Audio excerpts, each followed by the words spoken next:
yet, but it's in position, so we're good with the RHC.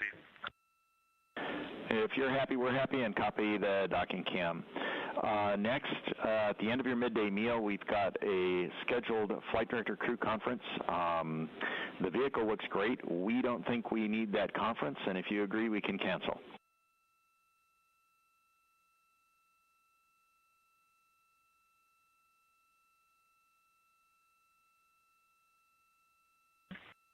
Okay, crew's good up here. We can go ahead and cancel that. All right, and finally, we saw your intermediate targeting complete successfully, and solution looks good from here.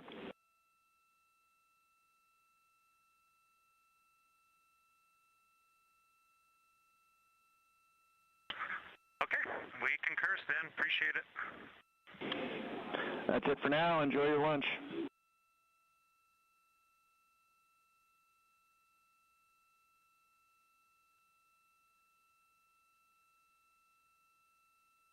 We most certainly will enjoy this very rare lunch out in deep space.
Okay, Houston, you can go ahead and check the docking tunnel, making sure you're seeing everything you expect in the camera.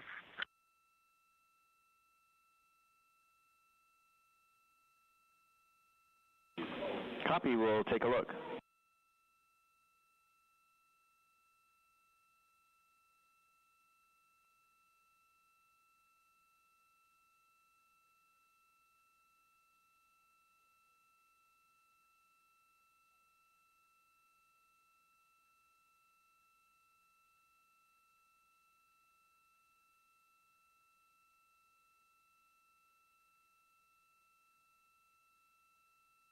We are live in the Artemis Mission Control Room here at Johnson Space Center in Houston, Texas, with a mission elapsed time of 5 days, 23 hours, and 45 minutes into the flight of Orion on Artemis II, the first flight of humans aboard the Orion spacecraft. We just heard some calls while the teams are planning for the upcoming return trajectory correction burn, and the crew has been given a go to get into their midday meal. Meanwhile, here in the flight control room, I am joined by Trey Perryman. He is the Orion Mission Evaluation Room lead. So thanks for joining us today. Yeah, good afternoon, Leah. Tell me a little bit about you and your role. Sure. During this mission, I'm called the Orion MER lead, the Orion Mission Evaluation Room lead. And so this is a team of engineers, a large team of engineers who have a critical role in the success of this mission. We are responsible for really being the engineering source of knowledge base for the mission. So this is a large team comprised of the engineers who designed, built, assembled this spacecraft, and then processed this with our KSC team members before launch. During the mission itself, we are here in the Mission Control Center. And we provide that expertise to the operational teams, the flight ops team, the launch team, before we lift it off. And my role is to lead this organization.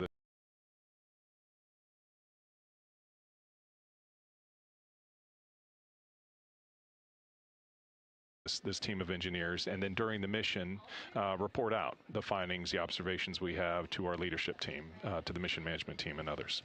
So what's the configuration like in the MER? Is it consoles like this? Are you staffed 24/7? Can you break that down? Sure, yeah. So the MER itself is really a combination of different functions across the spacecraft. Monitor off of battery until bedtime. copy acoustic monitor on batteries,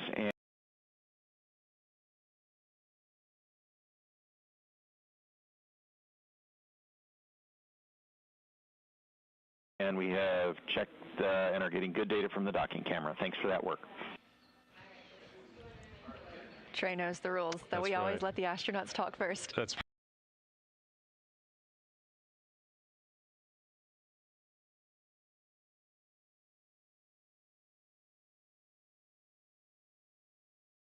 very important. I grew up in. I was telling Leah, I grew up in this room here as a flight controller on the space shuttle program and ISS assembly missions, and so I definitely have learned that protocol.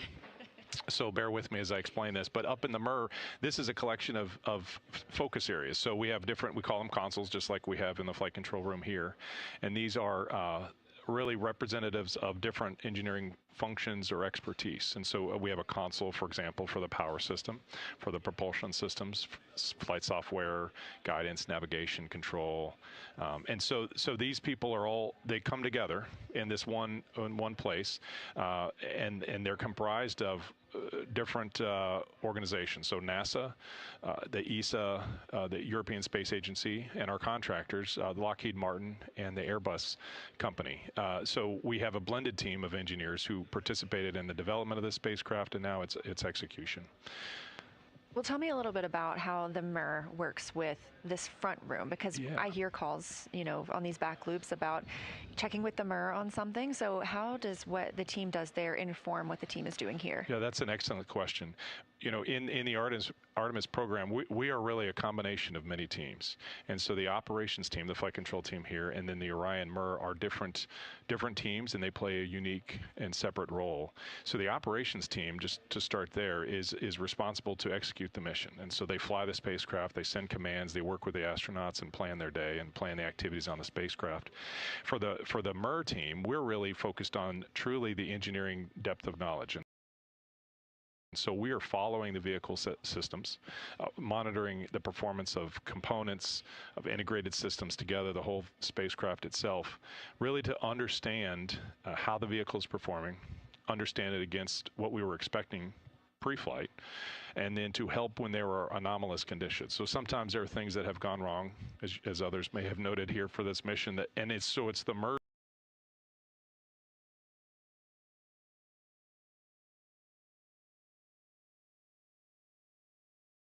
role to help the ops team through that. So the operators here in the control center will respond to an issue. It'll be the MER's role to find resolution of that issue over time. So they're unique roles, and we talk and compatible. And so we talk with one another through the mission. So our flight controllers here and the MER consoles talk regularly, every day, all through the shifts, about what's going on in the spacecraft components. And then our team upstairs is led by MER managers, so they're responsible for one shift to the next in the MER. This MER supports round the clock, and just as the flight director does in this room. And so our MER managers and the flight directors coordinate as required. Well, let's talk about preparation a little bit. So I know that we participate in sims here in the flight control team. How does the MER prepare for a mission like this? Right, very similarly. So the MER team, we're different than flight controllers. And so where the flight controllers, this is their bread and butter, operations is what they do primarily. The engineers in the MER are also very good because they draw upon their day job of designing and understanding, really qualifying the system, testing, evaluating, improving. And so for the MER team, our training really begins with what we do outside of the mission, pre-flight, ahead of time, and in understanding this vehicle, defining what the vehicle will need to do during the missions. And so when it came to really I think your question is really about how do we actually specifically prepare for this mission. We began in January of last year, and we formed the team and identified who would be on the team, and then participated in dozens of simulations with the launch team out at KSC, and then also here at mini sims with the flight ops team. And so exercising team communication within our own MER team, and also communicating with the flight controllers, communicating with the launch control team. A lot of the simulations we do stress scenarios, which are useful for learning about the systems, but also learning how do we communicate, how do we resolve in a timely manner, how do we understand the condition of the vehicle and make sure that it is ready to continue to fly and successfully return the crew home. Fantastic. Well, let's talk a little bit about yesterday. So we had lunar flyby day. Yes. What was the energy like in the mission evaluation room? It was a fun day. So, and a day I think full of emotions. I think for many who witnessed yesterday, probably around the world, we all shared similar emotions and feelings about the gravity and the momentous occasion that was. When Jeremy was calling down and spoke about those craters and naming those two specific craters, I don't think there was a dry eye in the room. I mean, silence. So most of the team upstairs, like here, are wearing headsets, but we had a lot of extra visitors. So we had speakers on, but you can just hear very clearly Jeremy coming through the speakers we had up there. Very impactful. And then as we approached Paralone, the altitude of closest approach to the lunar surface, lots of excitement. Immense joy as we led up to the Earth set before we went into that eclipse period and loss of signal period. Before launch, the crew members came out and visited the MER and talked with us and gave us patches, those double-sided patches Yes. that they decided, where one side is a picture of the Earth with the moon in the distance, and then the other side is different with the moon in close up and then the Earth in the distance. So we did what they had asked us to do. And so at the moment of Paralune, we all had a little ceremony of or activity of flipping the patches. And so immense joy, excitement. It was pretty fun. And then as we knew we would get signal back as Orion continued to fly on the other side of the moon, and we would Earth intense focus. Really wanted to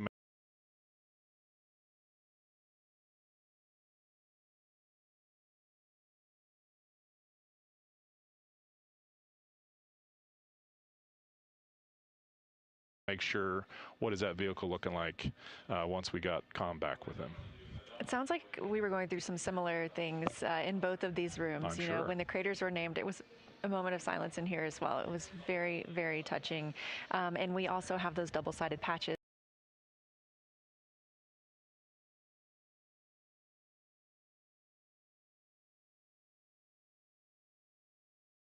And we got to show those yesterday on the broadcast, and we had our own moment of getting to turn those around. So it was a very fun day here as well, and I'm glad to hear that you had that in the MER too. Yeah. So now that we're through lunar flyby, we're officially on the journey home. Yeah. How do you feel about the rest of this mission and coming down and coming to splashdown? Yeah.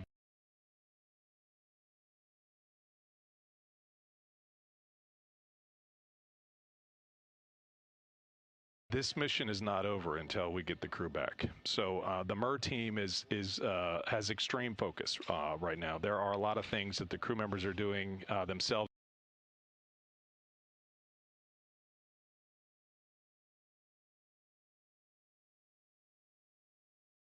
in the cabin to prepare for this journey home, and we are also watching the spacecraft, and it's really mindful that we are. Houston for I'll wait. detector.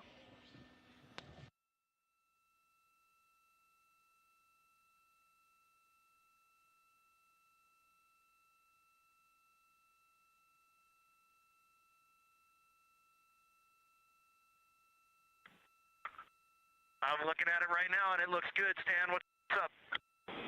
It is showing us a bunch of noise and spikes. We're wondering if something is bumping against it.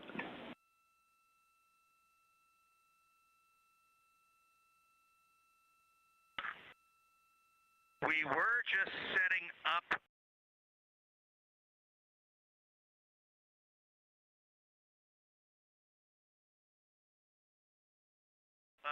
for a photo in the cabin, but I do not think we have hit it, so that would be abnormal. Christina's checking it. There is one charging cable near it that she's re-anchoring now, but nothing is really in the way of that thing.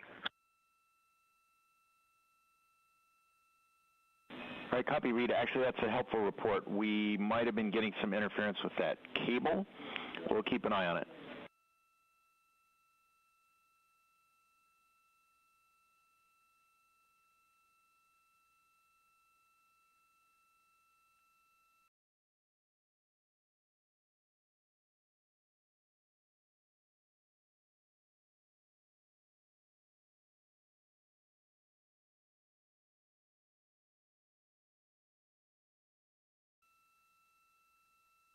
We just heard a call from the crew aboard Orion, from the Capcom Stan Love here to the crew aboard Orion about potential signal from the smoke detector, and it may have been interference due to a nearby cable, and the team's going to keep their eye on it, but no alarms here. Trey, we were talking about the journey home now that... And integrity, we are no longer seeing that noise on the smoke detector, so we're suspecting interference from that cable.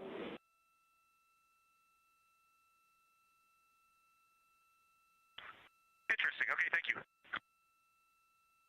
Just what we were hoping to hear. We were talking about the MUR, and now we're on our way home, and the mission is really not over. It's definitely not over until we have the crew back safely. So what's the focus like right there now? Right. We have a couple of trajectory correction burns coming home, and so the MUR team is looking at systems that would be involved in that and the performance of that burn, of those burns, to really make sure we're hitting the right entry interface conditions. I mean, that's really where, for this spacecraft, the rubber meets the road in terms of recovery and returning home. We need to hit that target so that the rest of the spacecraft can go through the Earth's atmosphere, open parachutes, and finally successfully splash down. So the MUR team is looking at that. We're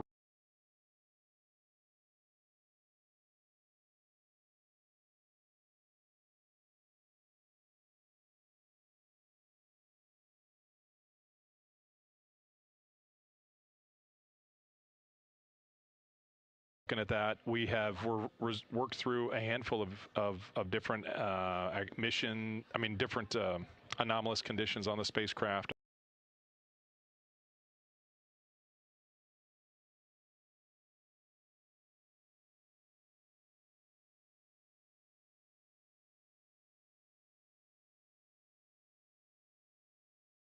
I think the crew is doing very hard in the space, working through different things in the spacecraft and their own day, their own schedule. And so we're watching that, but really all eyes towards entry interface. Well, we're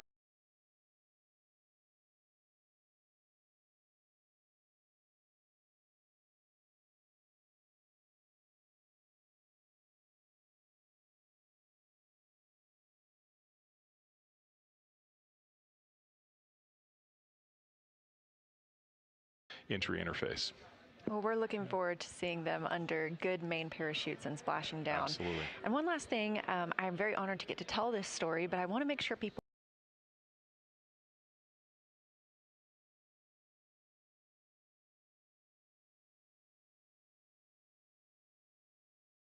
know that this story goes so far beyond just this room and the crew and do you have anybody that you want to give a shout out to? Yeah, so the MUR team upstairs in this building, it has we have dozens of people every shift, round the clock.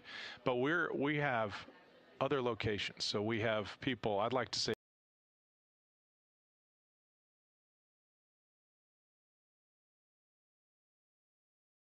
hello to the people outside of this building that support the team that I'm responsible for. So we have dozens of people in Denver at a facility Lockheed Martin has. We have dozens of people outside of Amsterdam in the Netherlands, where the European Space Agency has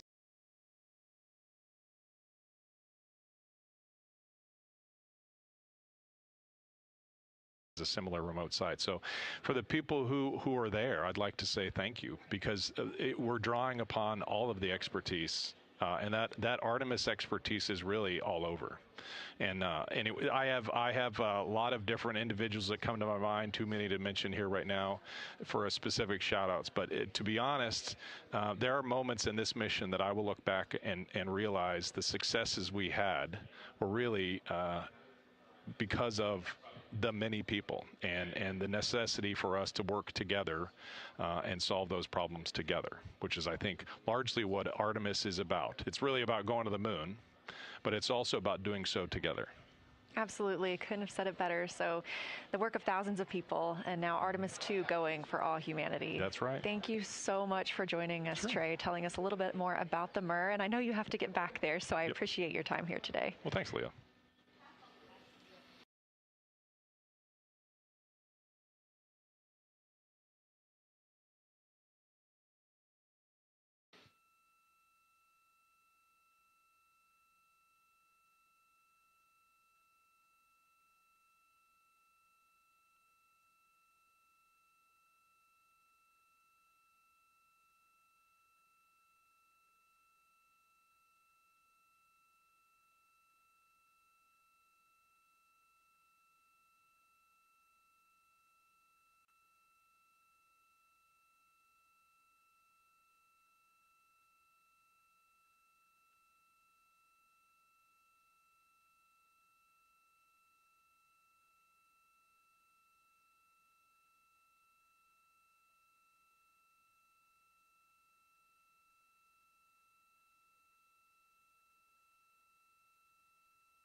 Integrity Houston, 2 items. Number 1 for 12.2.2509, orbit burn execution plus X flange heaters are on and prop avionics are configured.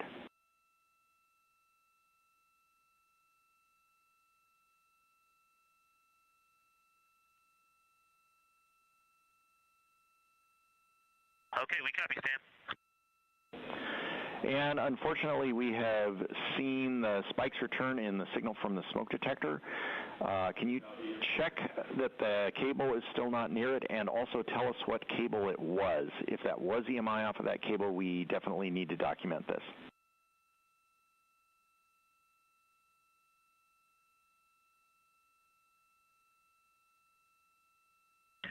Stan, thanks for keeping an eye on that. Nothing is near the smoke detector right now. The only cable that was an unconnected HDMI cable that goes from cameras, to the encoder. We are near it right now, like a couple heads are near it, but other than that, we are not seeing anything that would cause spikes of any kind.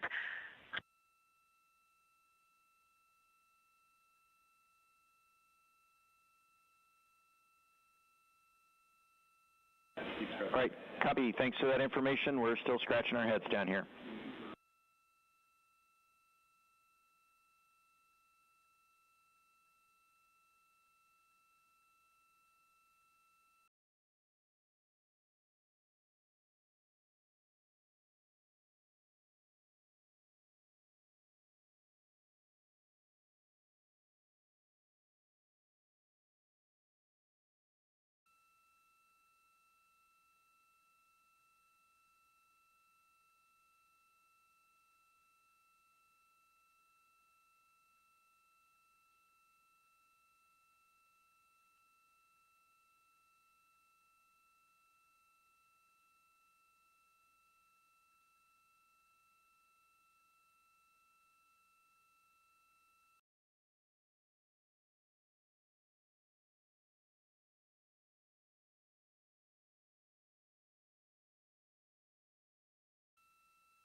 We're live in the Artemis Mission Control Room here at Johnson Space Center in Houston, Texas, and you are looking at a live view of Earth.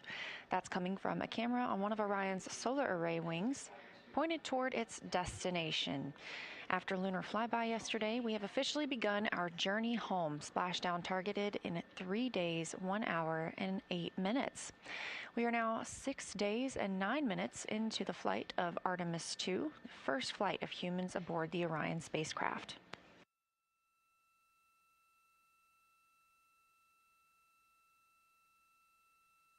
We heard some calls earlier about potential noise or pings on the smoke detector.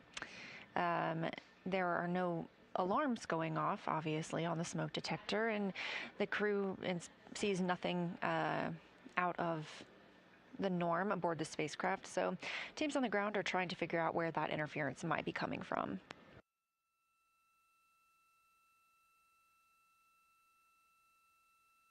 It's a little more of a quiet day for the crew after their extremely busy day yesterday during a lunar flyby. They had the opportunity to speak live with the crew living and working on the International Space Station right now, and shortly thereafter conducted the post-lunar flyby conference with our science officer here on console, Kelsey Young. The crew called down some of their observations yesterday and answered the science team's questions while that was still fresh on their minds. The crew members have also gotten a chance to talk with their families today and have been slated to do some exercise. And they're targeted to execute the RTC-1 burn, that's Return Trajectory Correction 1, at about 7:03 p.m. Central Time. That's a small burn that will help fine-tune Orion's path on its way back home to Earth. Currently, the crew are enjoying their midday meals. On the menu today are some soups. We've got split pea soup, potato soup, turkey tetrazzini, beef patty, tortillas, spicy green beans, vegetarian chili, grilled chicken, tomatoes and eggplant, apples and spice, macaroni and cheese, and some mango salad, as was mentioned in that ISS ship-to-ship call earlier, and some more coffee.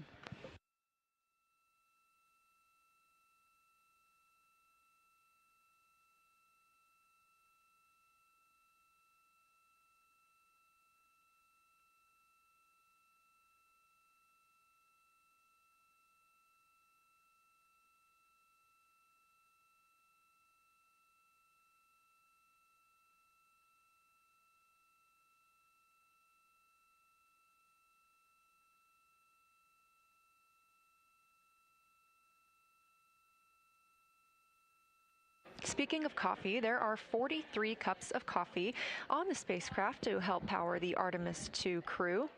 I mentioned tortillas as well. There are 58 tortillas on the spacecraft. Tortillas are often used in place of bread when we're talking about Orion or the International Space Station. For photo TV. Go ahead for photo TV.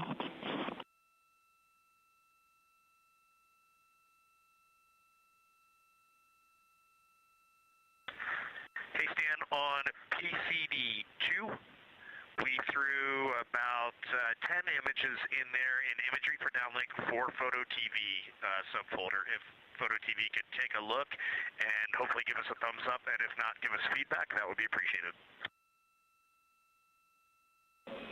We will get those down and take a look and get back to you.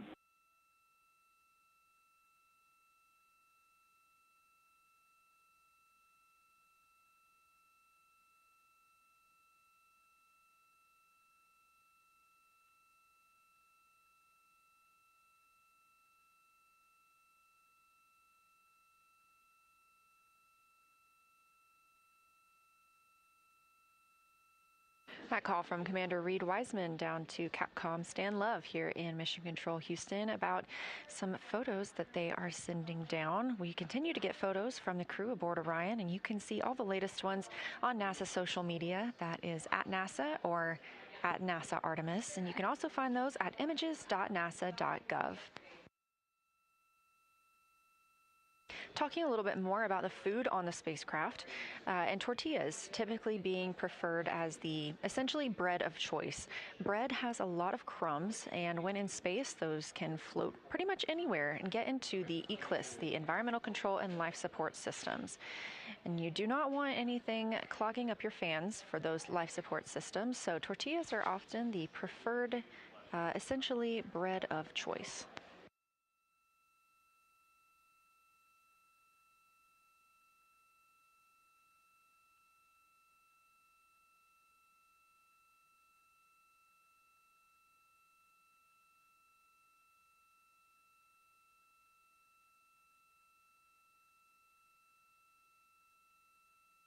Again, this is a live view from the Orion spacecraft, and you can track Orion at any time by visiting nasa.gov/track-Artemis. That's our ARROW website, which stands for Artemis Real-Time Orbit website. It's a very useful tool telling you exactly how far Orion is away from Earth and the Moon. Currently, the spacecraft is 226,586 miles away from our blue planet, there on your screen.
Again, this is Artemis Mission Control at Johnson Space Center in Houston, Texas. We are monitoring the flight of Orion, the first flight of humans aboard the spacecraft. You will see the Earth on your screen, and it will continue to grow bigger and bigger as we get closer to our return, now 3 days and 58 minutes away. Our splashdown was determined by the translunar injection burn that happened all the way back on flight day 2. We don't have a separate deorbit burn. That translunar injection burn set us up for a free return trajectory, harnessing the moon's gravity and Earth's gravitational pull to bring us back for that splashdown.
This is Artemis Mission Control at Johnson Space Center in Houston, Texas.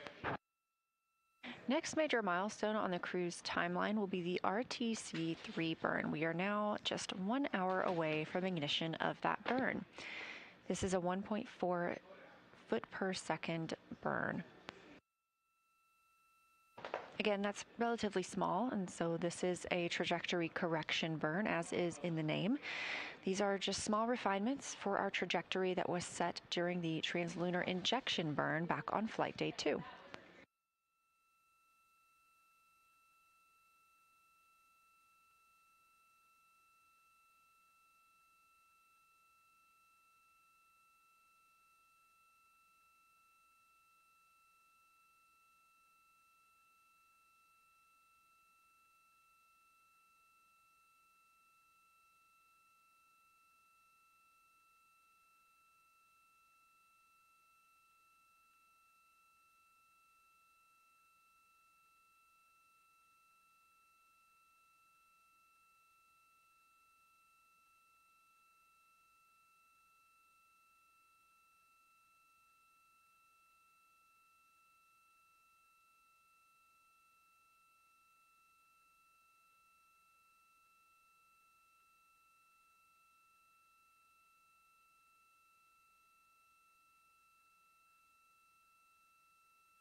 Checking in from Artemis Mission Control here at Johnson Space Center in Houston. We are now a mission elapsed time of 6 days and 36 minutes since the launch of Artemis II. Our crew members, Reid Wiseman, Victor Glover, Christina Koch, and Jeremy Hansen, are living and working aboard the spacecraft as the first crew to fly aboard Orion. They're testing all spacecraft systems and conducting other demos to help prepare for future missions to the moon.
Integrity Houston, 2 minutes to starfield maneuvers, and we have a couple of other words for you.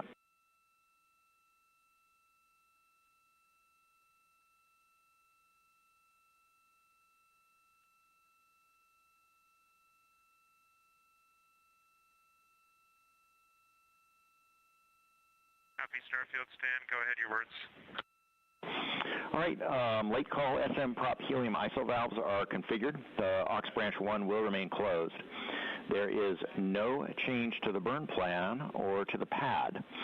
However, right after the burn, we're going to change the active burn plan to the plan in slot 4, which is nominal PLS RTC last.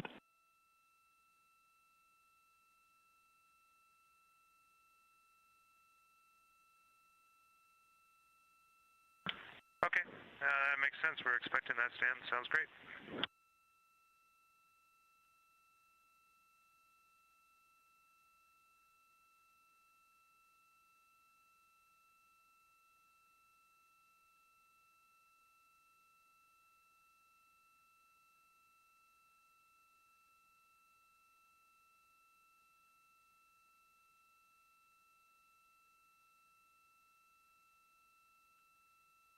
Welcome back. We are still here. They are in space. And Stan, while we have you, there's a new photo in PAO for downlink on PCD2. Copy. We'll go look for the photo on PCD2.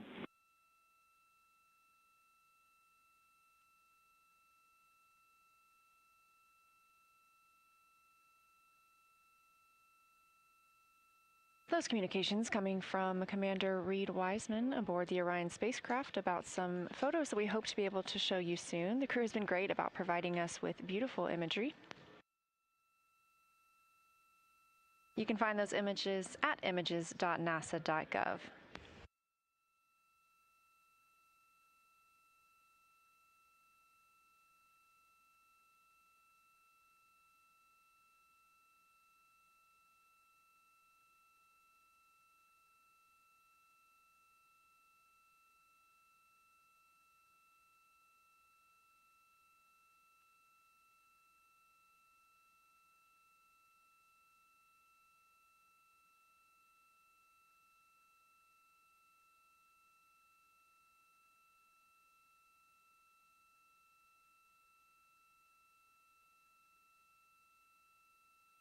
And we are standing by for the return trajectory correction 1 burn, now just 43 minutes away.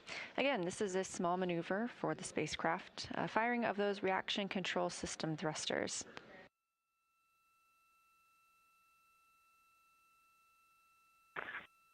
Houston integrity, are we okay for secondary purge line?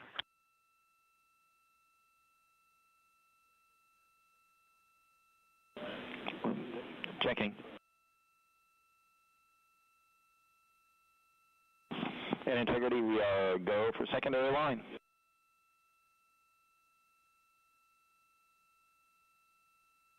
Great, thank you.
You're looking at a live view from the Orion spacecraft and a camera mounted on one of its solar array wings.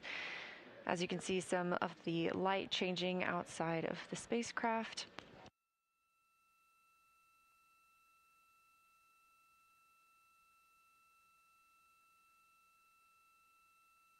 These cameras are exactly what we used to observe lunar flyby yesterday, and of course we got some beautiful images down from the crew inside the Orion spacecraft.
Integrity Starfield maneuvers complete.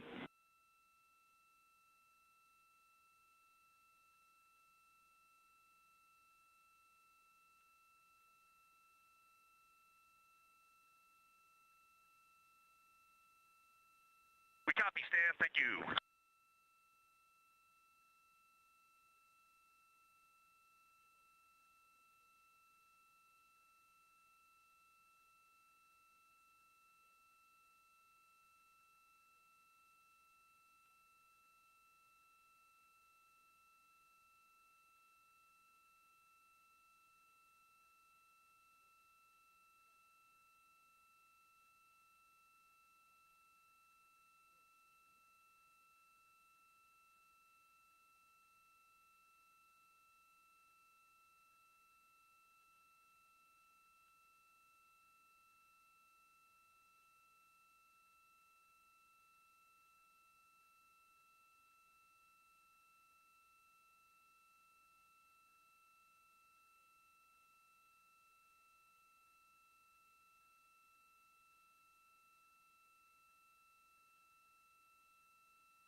Live here in Mission Control Houston, where teams are continuing to monitor the flight of Orion, coming up on the return trajectory correction burn 1. This is, again, a very short burn. It'll be 1.4 feet per second. And that's coming up in about 31 minutes. Before then, the team here on the ground will have a final burn conference with the crew.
If you've been watching throughout the day, you can tell this is a little more of a quiet day for the crew.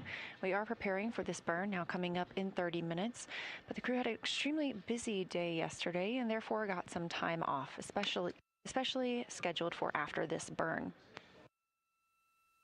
The crew woke up at about 10:35 a.m. Central Time, got into their post-sleep period before moving into their daily planning conference, talking with teams on the ground. Integrity, we see good targeting. Go to burn the onboard. Also, MCC has pulled go for RGC-1. And a reminder, there's a 1-hour forward link LOS right about the time of the burn, so we can watch but not call or command during that period. And correction, we're still assessing go for the burn. Okay, that sounds good, Stan. Then we'll plan on just closing out 12.2.2509 as per the burn plan, and we'll talk to you on the other side of that burn then, or after that loss of return, or loss of forward. Roger. Stand by for final go.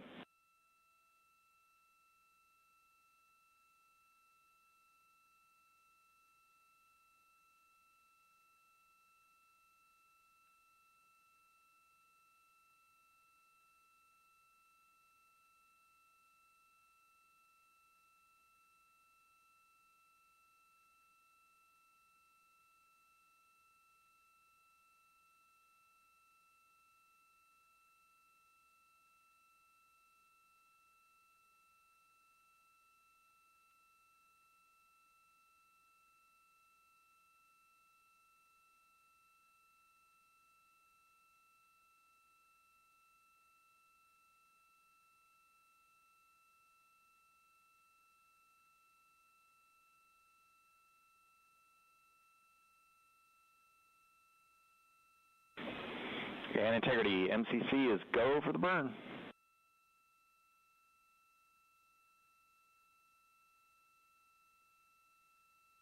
Okay, we copy, you're still go, and we're go up here.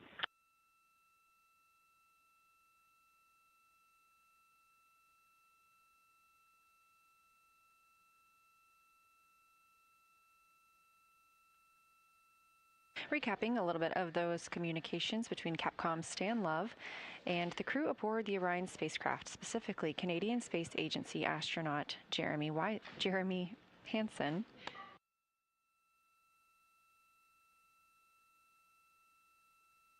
Ground team confirmed that we are go for the RTC-1 burn, return trajectory correction 1, coming up in 27 minutes.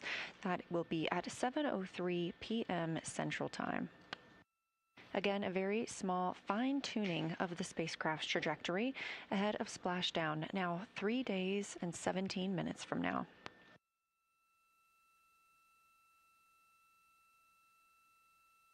You also heard Stan Love call about a forward link LOS. That's a loss of signal, and that means that the teams here on the ground won't be able to send signals or communications to Orion or the crew. However, we will still be getting communications and data from the spacecraft. We occasionally have these loss of signal periods. Yesterday we had our biggest milestone, loss of signal, which was to fly the Orion spacecraft behind the moon when they were unreachable from Earth for 40 minutes.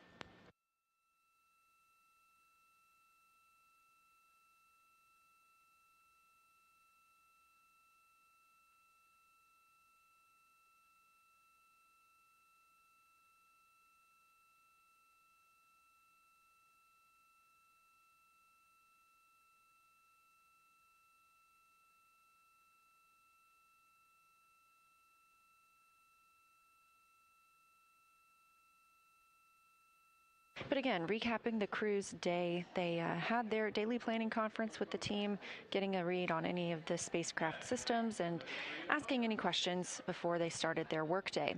First thing on their schedule today was the ship-to-ship call with the International Space Station. It was wonderful to hear both voices of the space station crew and the crew aboard Orion talking to each other. We look forward to being able to share that audio paired with video from both crew members at a later date. After that ship-to-ship call, the crew got to talk with the science team here on the ground during the post-lunar flyby conference. This was scheduled specifically for this morning while the flyby was fresh in their memories to get to talk with the science team and answer any outstanding questions that team had following yesterday's flyby. We've continued to release imagery from that flyby period, and they are absolutely remarkable. You can find those on NASA social media or at images.nasa.gov. Since that post-lunar flyby, it's been a little bit more relaxed for the crew. Christina had some opportunistic science imaging when she was able to take pictures of the Earth and the Moon from the spacecraft's current point. All of the astronauts have also had scheduled time for a private family conference today. That's a PFC. The crew has also, some of the crew members have also completed their exercise for the day and their midday meal. After this RTC-1 burn, again, 7:03 p.m. Central Time, we will have and integrity looking ahead to the forward link LOS. The ARS is configured for exercise, so Christina can begin during the LOS.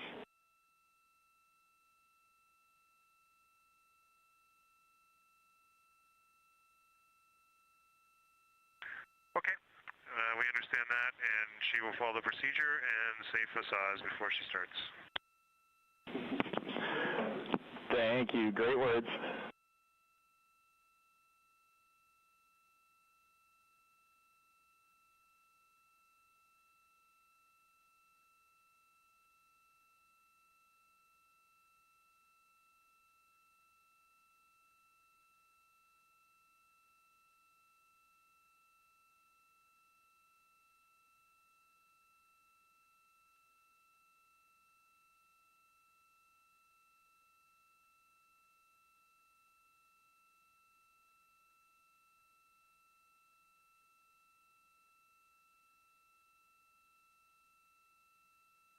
Before that crew call, just remarking that the astronauts that have not exercised yet today will do that later this afternoon. And not much else on the timeline for the crew today. Again, getting some well-deserved rest following their very busy lunar flyby day.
Looking ahead to the crew's timeline tomorrow, flight day 8, some of the timeline does shift around as this is the first flight of humans on this spacecraft, and we are learning exactly what we need to test while on board. We have another opportunity to work with the OX suits, the Orion Crew Survival System suits. We had the crew suit up in those just a couple of days ago, and obviously this is a major part of the mission because the crew launches in these suits as well as splashes down in them. So figuring out how to put them on and take them off in space, especially in the event of any sort of a cabin depressurization in which these suits would become essentially a private spacecraft, allowing the crew to have a breathing environment for 6 days. It's very important to us to best understand how these suits work in that environment. The crew will also have their scheduled exercise tomorrow, and we are tracking a potential manual piloting demonstration. We saw this just a couple of days ago when a couple of the crew members were able to manually control the spacecraft, continuing to teach us about how Orion flies in space.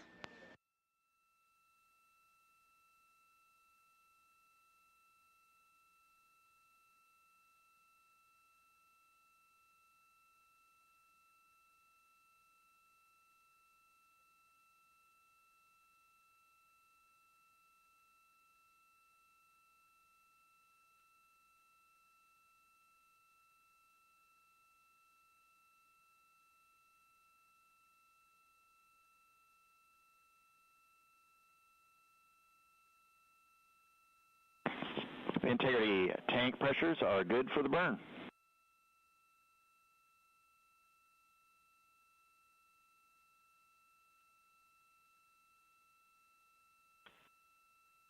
Integrity copies.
Recent calls from the ground to the crew letting them know that we've had good systems checks aboard the spacecraft. Of course, we remain go for that upcoming RTC-1 burn, return trajectory correction 1. These are such small burns that sometimes they are canceled. We did see that on the way out. These were called outbound trajectory correction burns before we got to the moon, and we canceled the first 2 of those. They were just deemed unnecessary due to the current trajectory aboard Orion. We also see that sometimes when our crew members are flying to the International Space Station, the trajectory will be precise enough that they can forego some of those burns. However, we did opt into the last outbound trajectory correction burn, and we're opting into this return burn as well.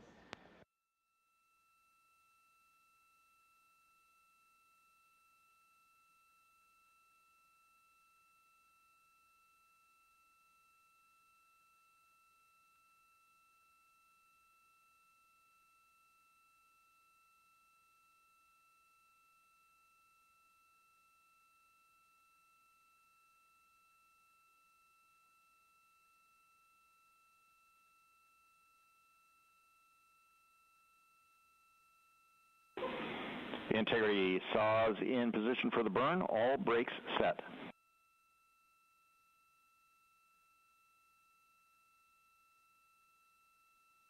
Okay, we show the same stin.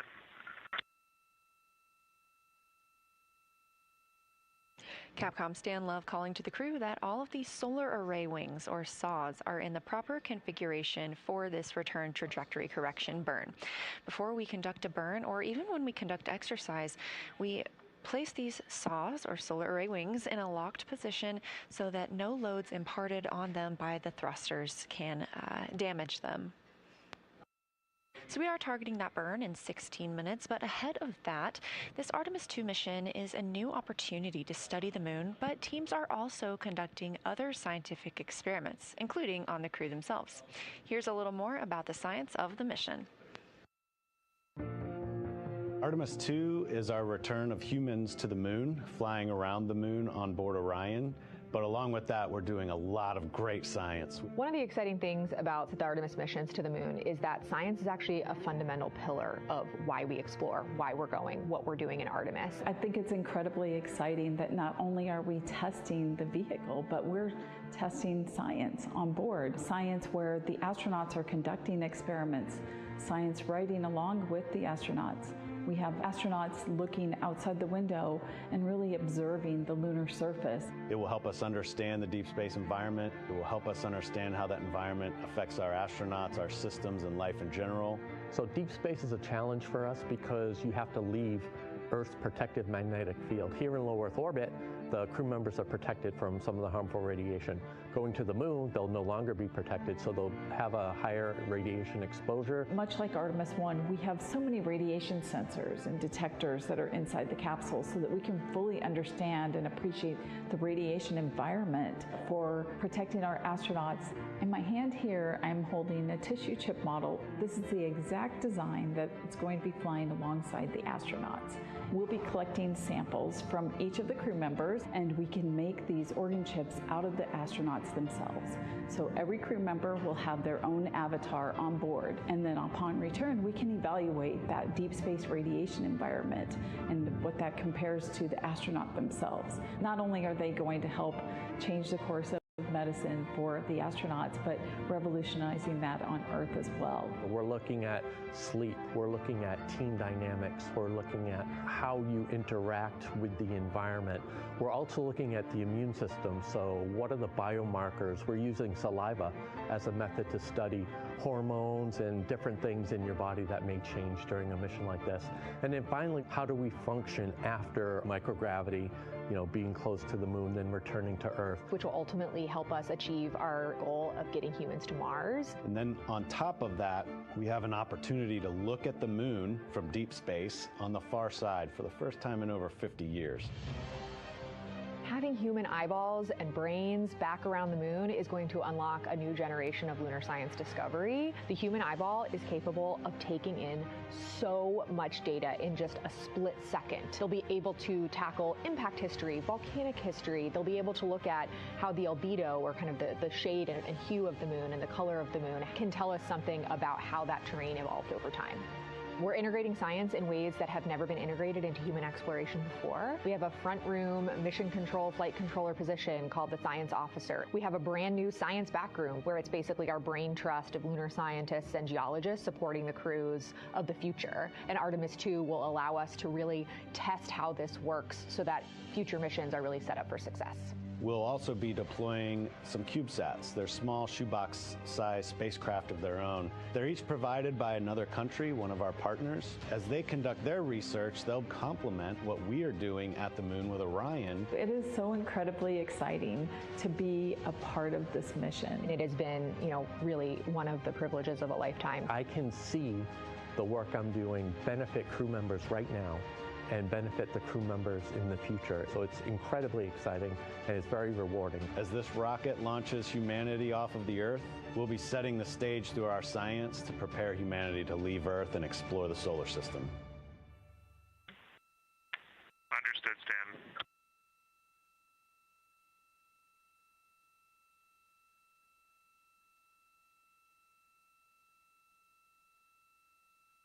Live here in the Artemis Mission Control Room, we are 11 minutes away from the RTC-1, Return Trajectory Correction 1 burn. We did hear some cautions from the crew systems about a propulsion system issue. The team is discussing whether or not this is an optocoupler issue or something in the prop system. 30 seconds to maneuver.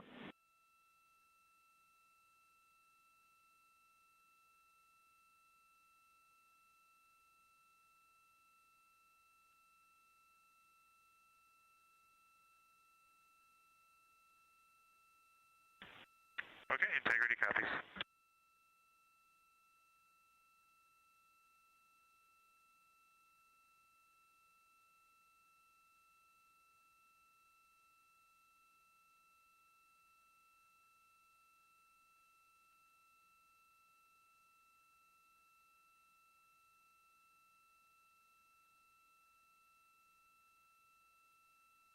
Currently, the Orion spacecraft is maneuvering to its burn attitude.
This view on your screen is a visualization of the Orion spacecraft and its current position. You can see those attitude maneuvers.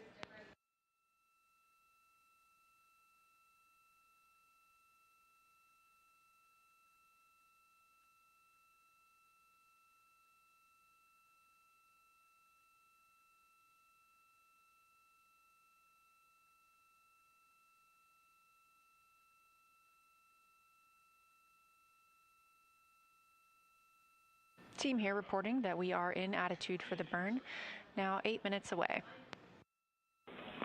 Integrity in attitude for the burn. We may be about 7 degrees different from what was calculated ahead of time, but that's within our tolerance.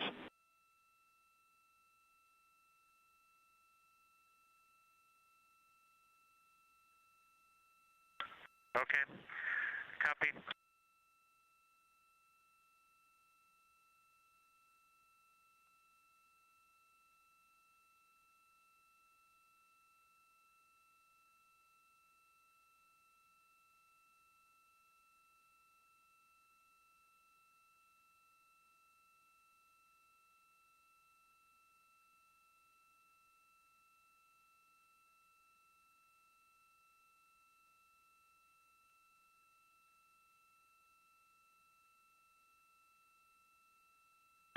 And Houston integrity. We just want to report what we're seeing here to make sure you're seeing the same thing. So ox helium isolation valve 1 was closed and inhibited prior to the caution and warning. And then it seemed that when ox helium isolation 2 closed and fuel helium isolation valve 1 closed and were inhibited, that is when the caution and warning started.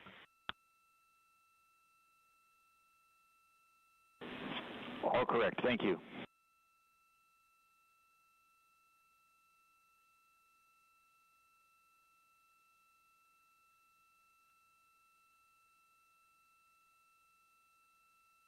And integrity, we had a branch swap. We thought we had inhibited the fitter. Evidently not. We're still evaluating.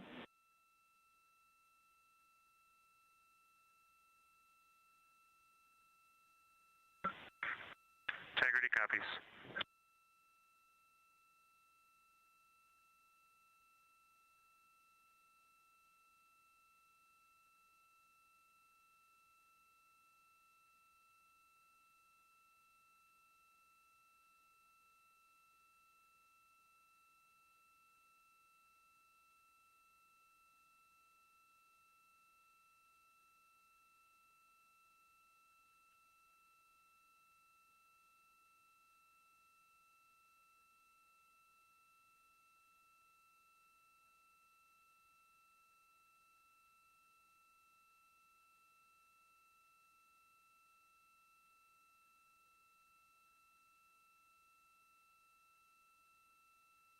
We are now 5 minutes, 28 seconds from the return trajectory correction 1 burn.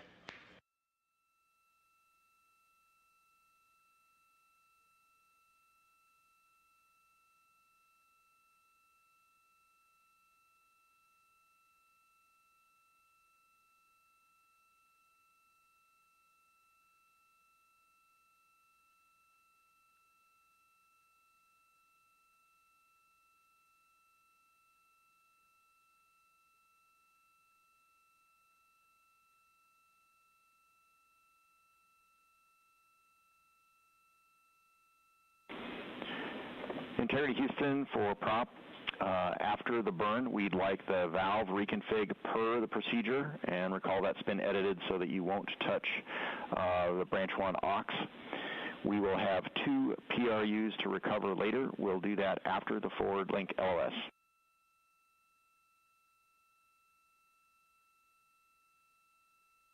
Okay, understood.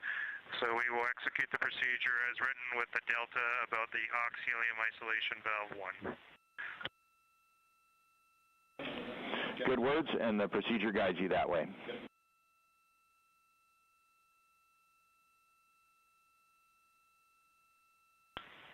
Thank you, Stan.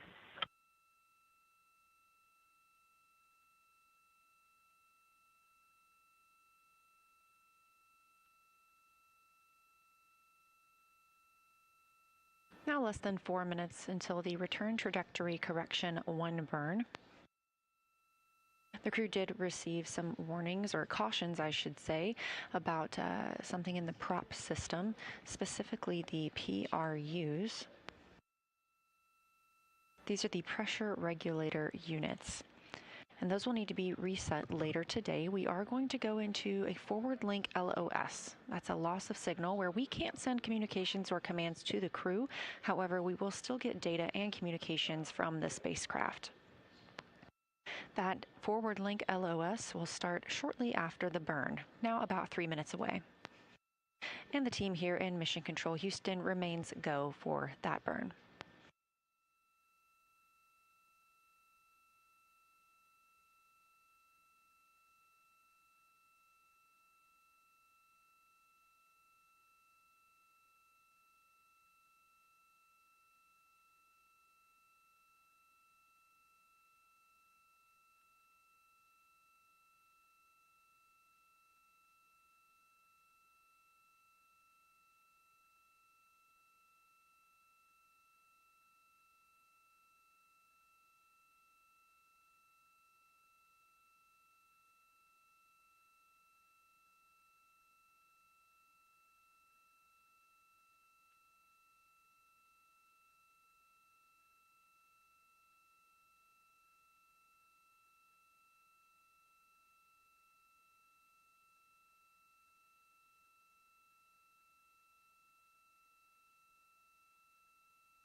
Now 2 minutes away from the return trajectory correction burn. Again, this is a small burn using the reaction control system thrusters on the Orion spacecraft.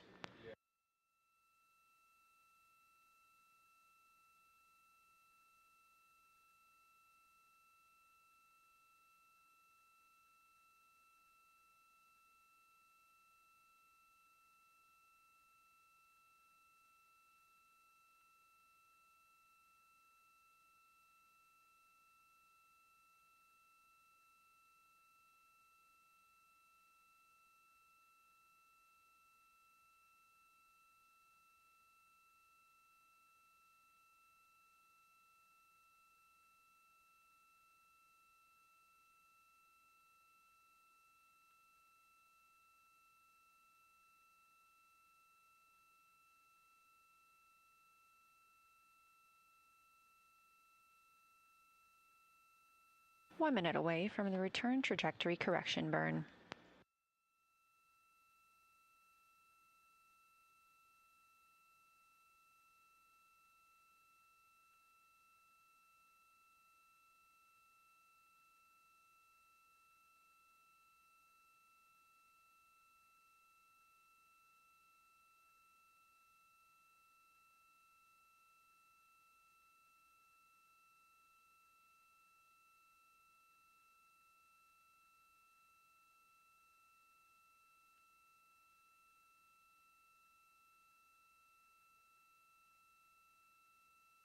Standing by for the RTC-1 burn.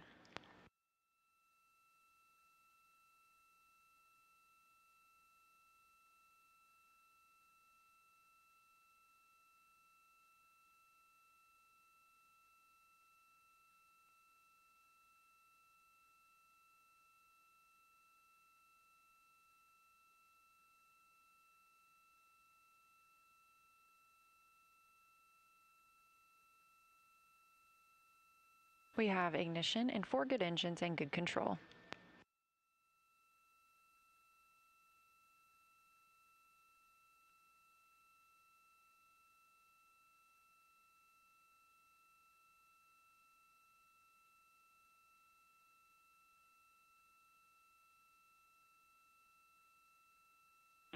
Integrity preliminary look is a good burn. Still assessing. 40 seconds to LOS.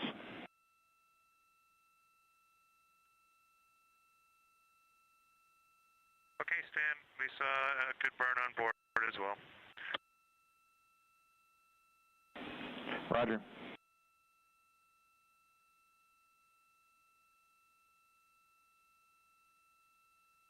Confirmation from the crew that they also saw a good return trajectory correction 1 burn, coming at 7:03 p.m. Central Time. This view coming from the spacecraft, looking down at the European service module and the solar arrays.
Again, we just conducted the RTC-1 burn. That's Return Trajectory Correction 1. That came right on time at 7:03 p.m. Central Time, and then we entered a forward link LOS, or loss of signal. That means that we cannot send communications to the spacecraft right now, but we can still get data from them.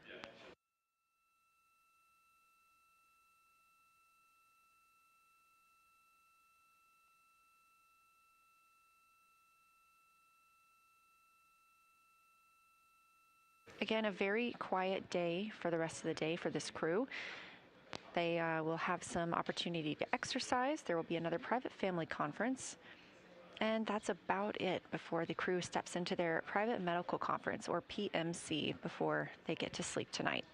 We schedule these private medical conferences occasionally throughout a flight so we can have them check in with the teams here on the ground and report how they are feeling while in space.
This is Artemis Mission Control. We did get final confirmation of that return trajectory correction 1 burn being a successful burn, and it ended up being 1.6 feet per second delta V. We are in a forward link LOS, or loss of signal, and the crew aboard the Orion spacecraft is, Christina, Koch specifically, is going to get into some exercise. Again, this is a quiet day for the crew as they had a very busy day yesterday and have some busy days coming up as well.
We are live in the Artemis Mission Control Room here at Johnson Space Center in Houston, Texas. We are in a forward link LOS, loss of signal, with the Orion spacecraft. Forward link meaning that we are not able to send commands here from the ground, but we can still receive data from the crew.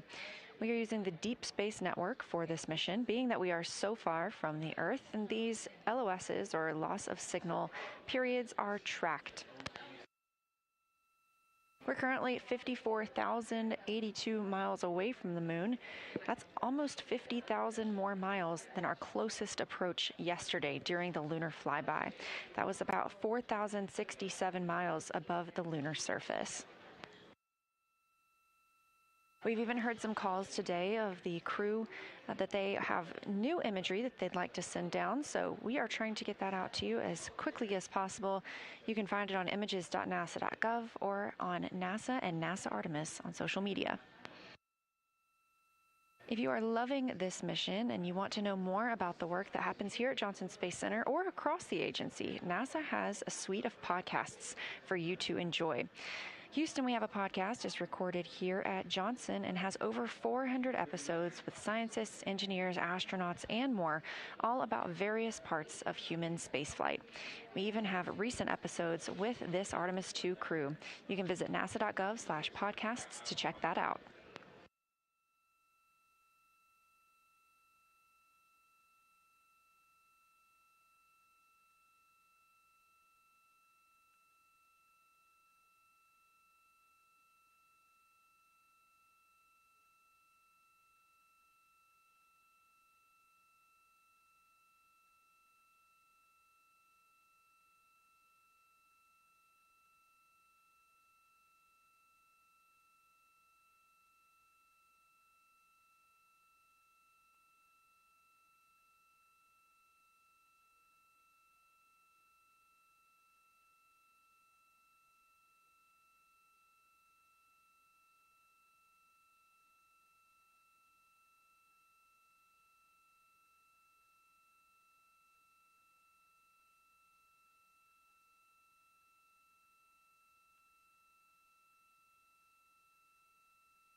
This is Artemis Mission Control. The Orbit 1 team is currently on console, led by NASA Flight Director Jeff Radigan. The Orbit 2 team is starting to filter into the room. This will be the team that... Integrity, we're just calling in the blind to keep you synced up with us. We have 2 points we'd like to make. We'll give you a second.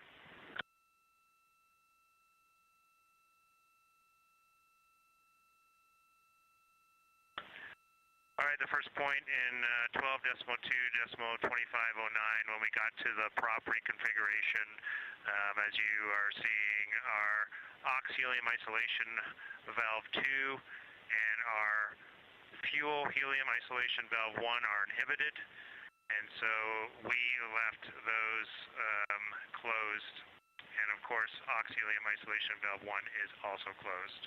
And we're going to leave them in that config until we get two-way comm back with you. And I've got one more item with you.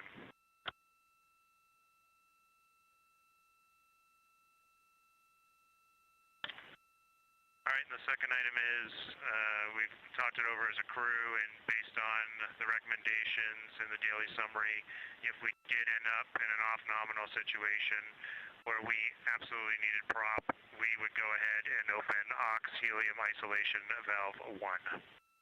That's all we got for you. We'll talk to you when you have both forward and return.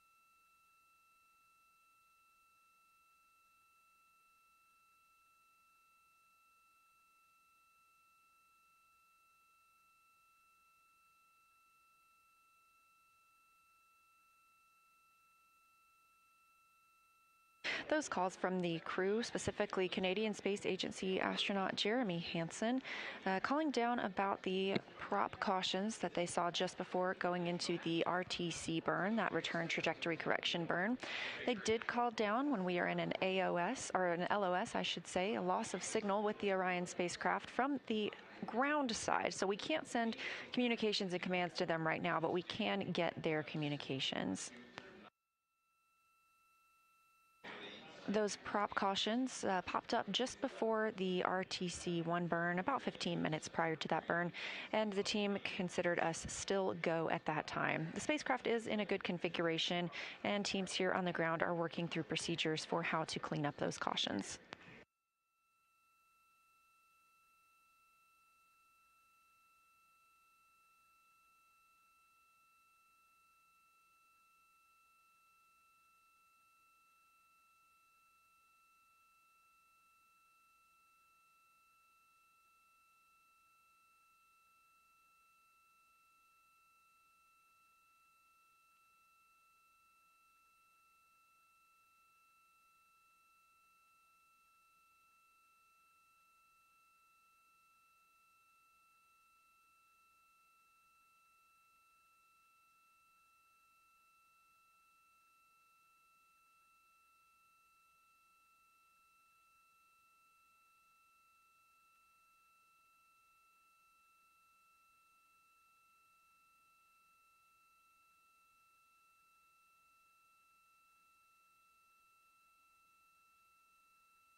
This is Mission Control Houston, specifically the Artemis Flight Control Room. Now a mission elapsed time of 6 days, 2 hours, and 13 minutes into the flight of Artemis II. We are in a forward link LOS, meaning we cannot contact the crew right now or send commands, but we have good data from them. We expect to regain communications from this side in about 13 minutes.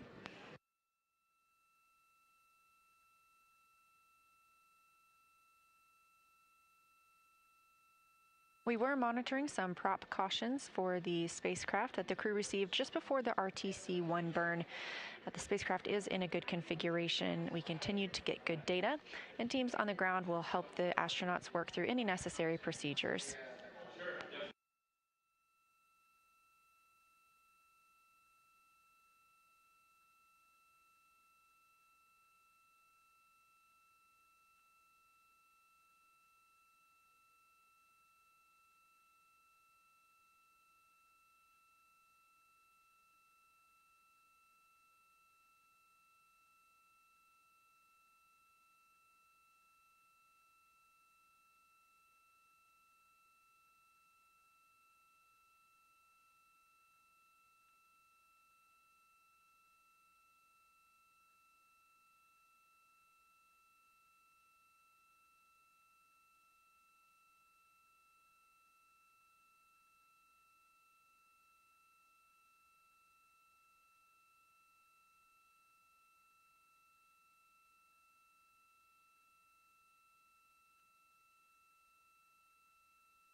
This is Artemis Mission Control at Johnson Space Center in Houston, Texas. You're looking at a visualization of Orion's current state.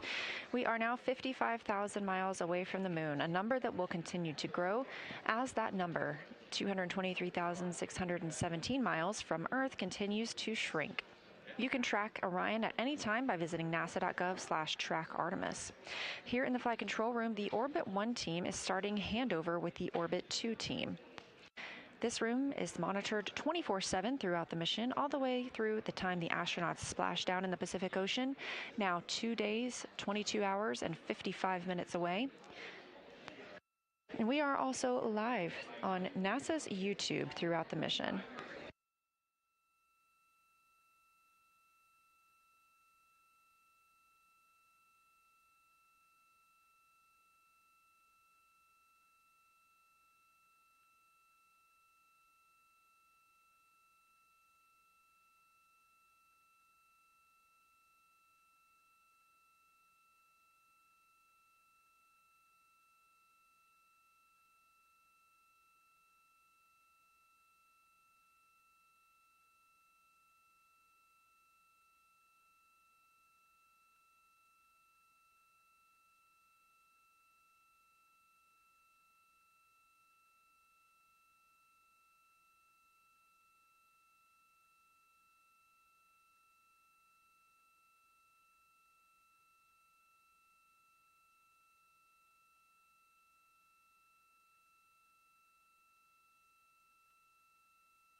Integrity Houston, voice check on Madrid after the LS.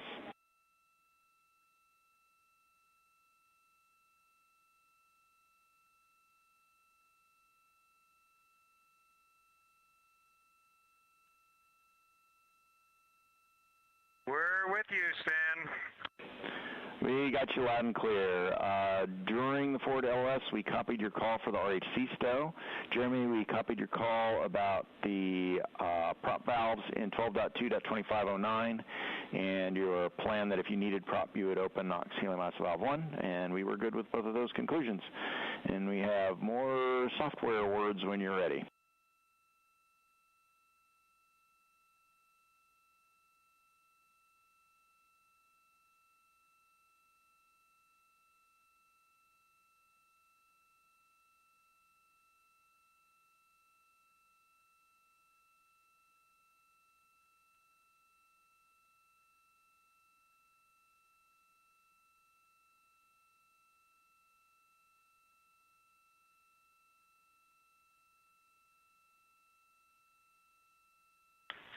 Okay, Stan, we're ready for those words. Go ahead.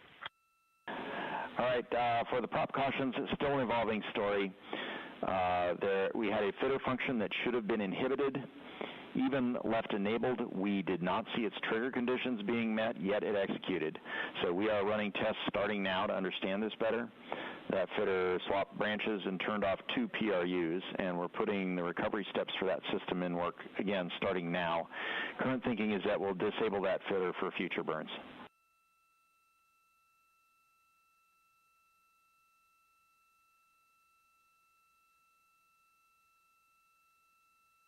Okay, that is understood, Stan. Also, we saw unexpected software commanding to the OMS engine after the burn. Flight software checks which burn type you are doing before the burn and not after. And when the software does its engine check, if the OME actuators are on, it assumes you're doing an OMS burn and will command a post-burn gimbal check.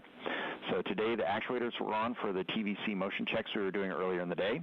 So despite doing an RCS burn, we got a post-burn gimbal check.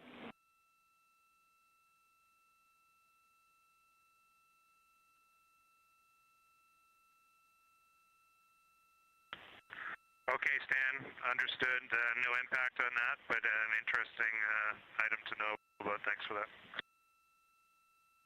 Well, we take it seriously when the software doesn't do what we expect. That's all we got for you. It's good to have you back.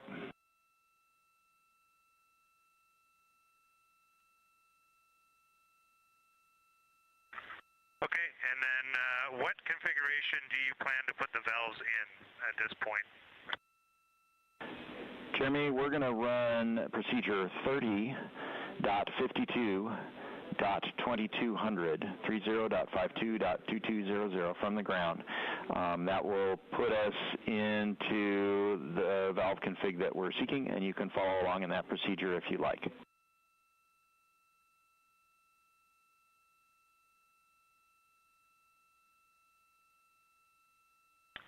Okay, and I thought I heard 2 different procedure numbers, so can you just read that back again? 30.52.2200.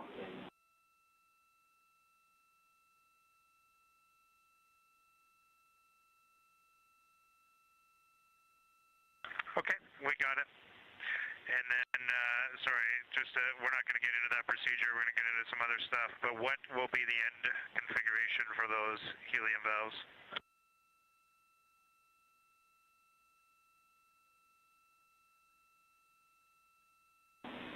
Jeremy, we're going to end with aux helium branch 1 closed, all other helium branch open.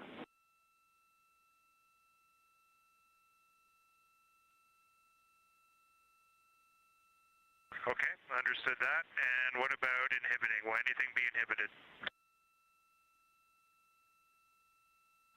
Checking.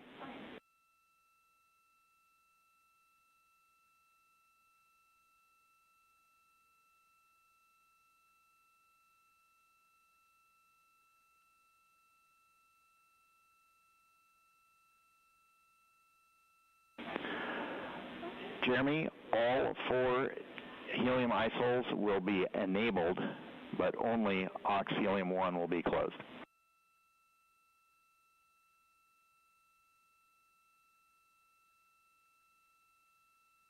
Okay, understood. All enabled and Ox Helium 1 closed. Appreciate those insights. Good readback.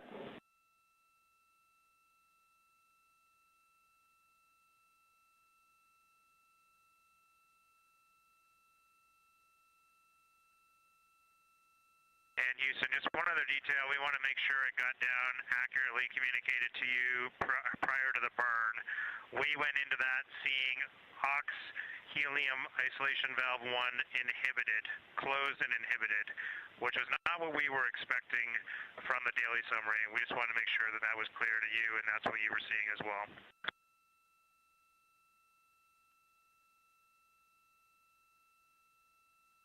Yeah, sorry, Jeremy.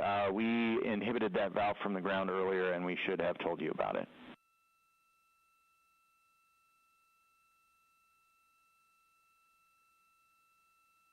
Okay, all right. That closes all the loops for us. We're doing good up here. Everything feels great, and we're just working through our timeline. Appreciate it. Our pleasure. And FYI, we're doing team handover to Orbit 2 as we speak.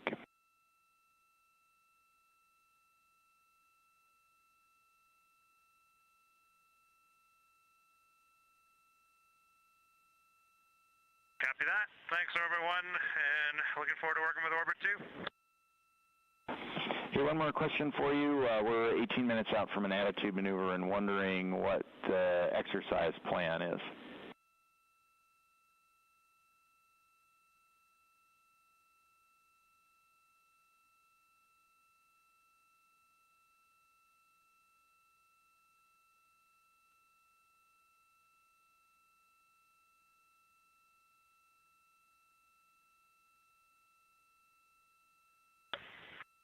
We were a bit late getting to that exercise. The intention was to still do it. Can we do exercise through the CCU dump? Any restrictions on that? Checking.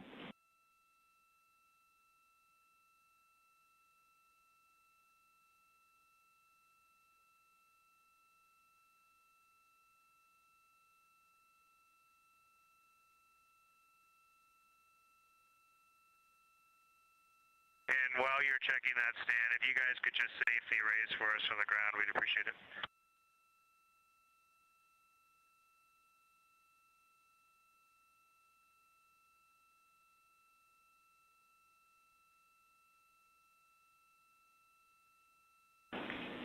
So, Jeremy, we can't exercise during attitude maneuvers, and we have an attitude maneuver at the beginning and at the end of the CCU activity that's coming up here. So I think we're going to have to shift exercise to the far side of the CCU dump.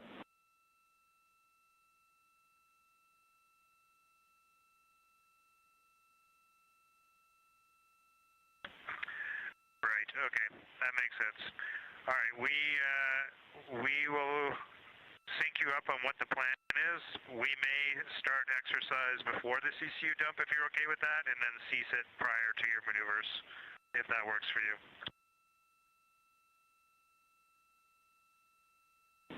Copy. We'll give you a 2-minute warning for stopping exercise to allow the raise to damp and then do the attitude maneuver. Basically, you only have 10 minutes before you have to stop. Plan. This is just a resistive set for Christina, so it's easy to stop it in the middle and pick it up after the dump.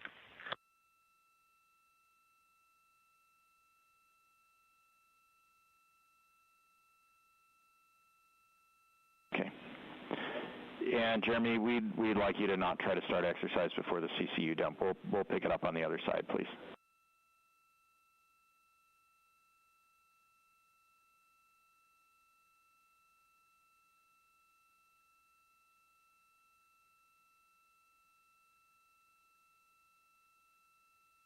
Okay, understand your direction is to defer exercise till after the CCU dump. Yes, thank you.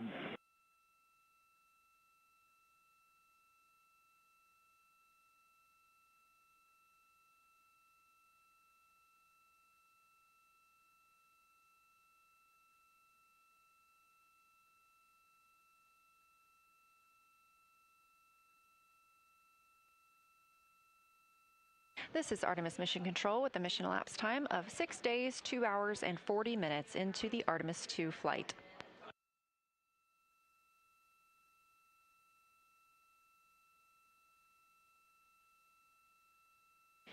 We have regained forward link LOS, or forward link contact with the crew, I should say, meaning we can now send communications and commands to the Orion spacecraft. Again, this was a tracked LOS whenever we understood that we would not have that capability for about an hour. However, we did have spacecraft data and communications that entire time. Just before the RTC-1, that return trajectory correction burn, now an hour and 12 minutes ago, the crew received some cautions on their screen about the prop system.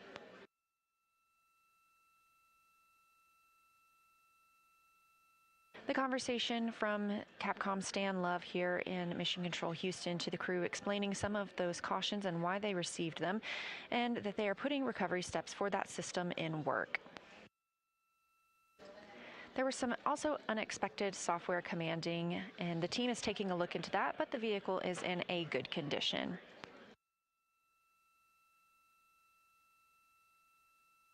You also heard the Capcom and crew walking through a little bit of the rest of the day. Again, it's been a pretty quiet day for the crew as they were very busy yesterday during lunar flyby. Now for the rest of the day, they will get into some exercise. A crew member will get the chance to speak with their family. They'll also have their private medical conferences before going to bed tonight. These are conferences that are routinely scheduled throughout spaceflight to ensure the ground and the astronauts have a chance to check in on how everyone is feeling. Here in Artemis Mission Control, the Orbit 1 team has completed their handover to the Orbit 2 team, so I'll also be handed over to my friend Anna Schneider. Reminder that our coverage is live 24/7 on NASA's YouTube, so don't go anywhere because we are here until the crew is splashed down and recovered off the coast of California.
Good evening from Mission Control Houston inside the Artemis Flight Control Room. I'm Anna Schneider with NASA Communications, and the Orbit 2 team of flight controllers has recently come on console and have completed their handover with the Orbit 1 team.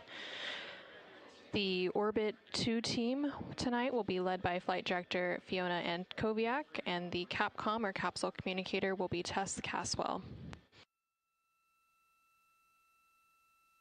The Orion spacecraft, of which you can see a live view there on your screen, those views coming to you from the solar array wing cameras. That spacecraft and its crew are currently about 55,000 miles away from the moon and about 222,000 miles away from the Earth.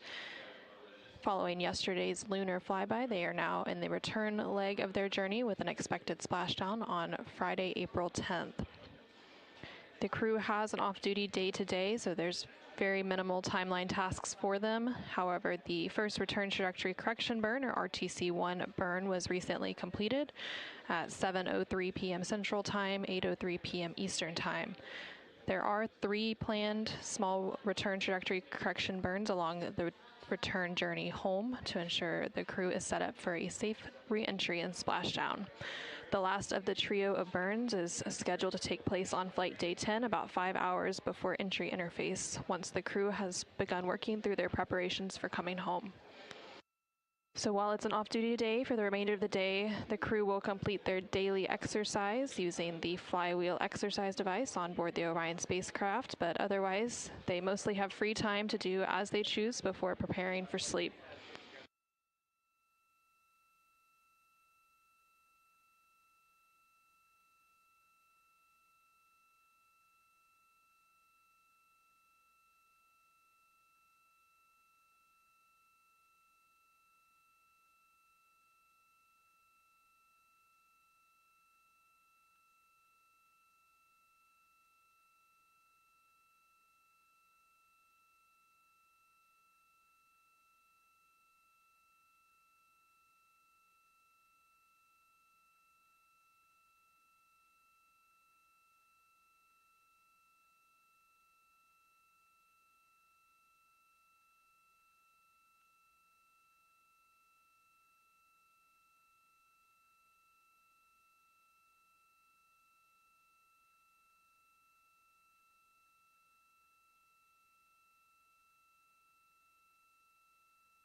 Integrity Houston, 2 minutes to the maneuver to the CCU dump attitude.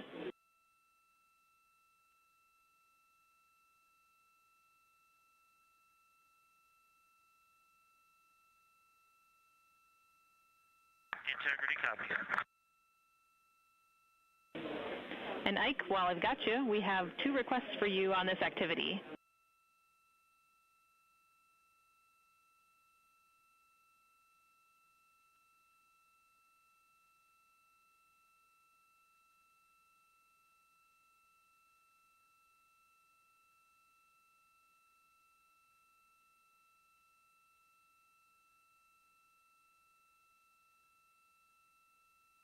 Okay, I'm ready to copy. All right, if you would please just let us know when you start and stop the vent and how many CCUs you dump, if more than one.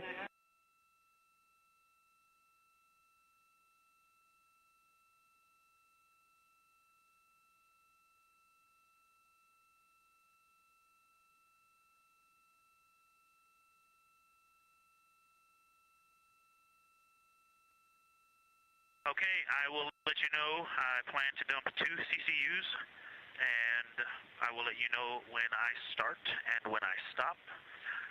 And just confirm through the maneuver, though, we are still go for CCU dumps until then.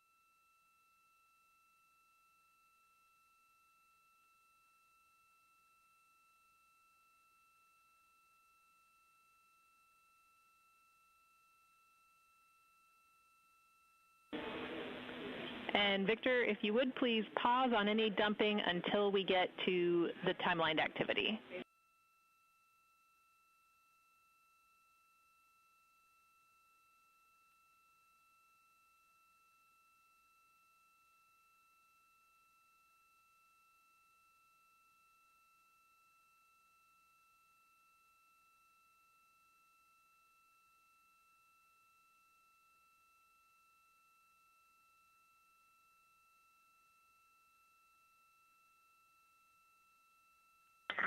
Okay, we copy. We have paused secondary line dumping. Thank you.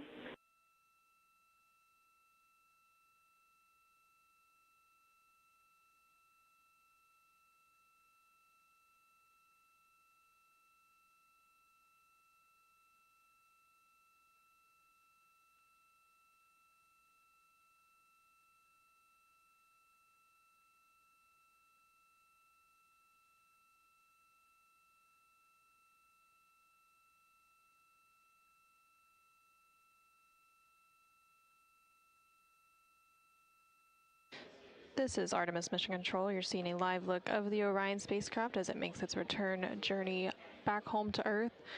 You just heard some communication between the crew, namely NASA astronaut Victor Glover and the Capcom or capsule communicator here in Mission Control Houston, which for Orbit 2 is Tess Caswell. And they were discussing an upcoming CCU dump. CCU stands for collapsible contingency urinals, and they typically vent that liquid overboard each day. So they are in the process of preparing for that upcoming vent overboard.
And this is Artemis Mission Control in Houston, Texas. You can currently see a live view of that Orion spacecraft as it performs a small attitude maneuver to get it into position to perform an upcoming wastewater dump.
Houston Integrity, we have dropped a VC call. Can you please redial?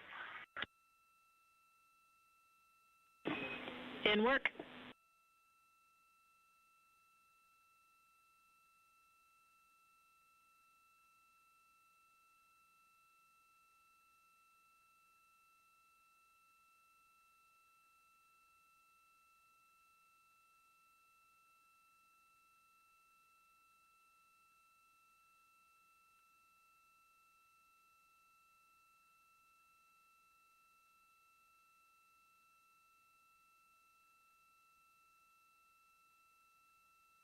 This is Artemis Mission Control. You just heard a call there from the crew. They were referencing a PFC, which is a private family conference.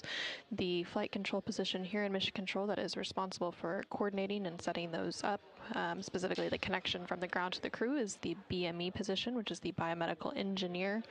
And they ensure crew health and safety by planning, facilitating, and monitoring all activities involving crew health, medical operations, and relevant hardware.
Houston. We're about 60 seconds from the first CCU dump.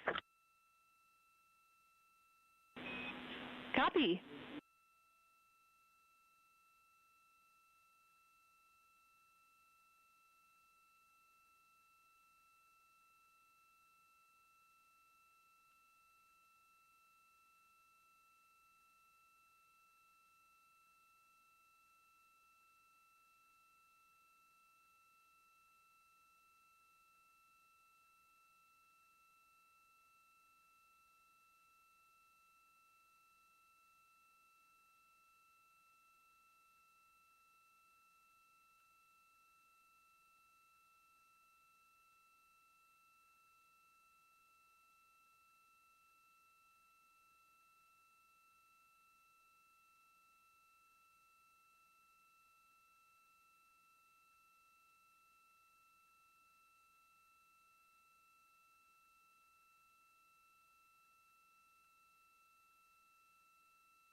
Okay, Houston, turning the knob, the valve in 10, 9, 8, 7, 6, 5.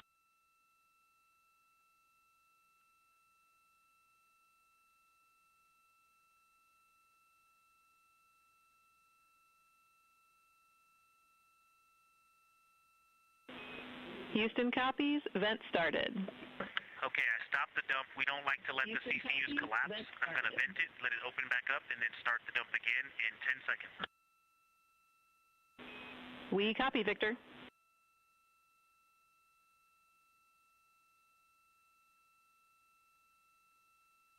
Vent is open.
Houston Integrity starting the second CCU dump in 5, 4.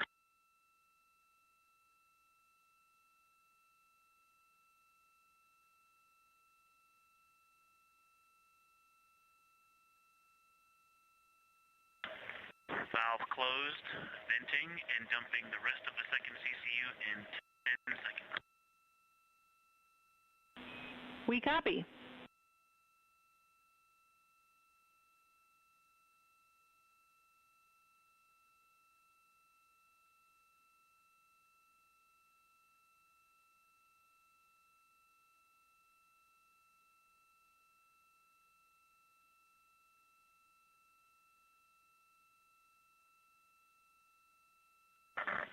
Houston Integrity. That is the filled CCU dumps complete. I can actually provide another one for you in about 2 minutes if you want, and actually I would love to do that if that's an option.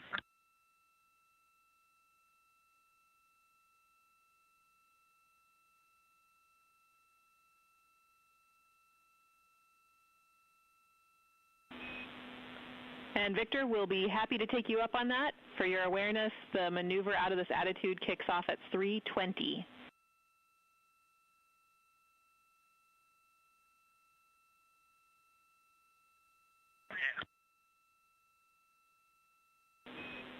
And to be perfectly clear, that's when we would want the dump to be complete.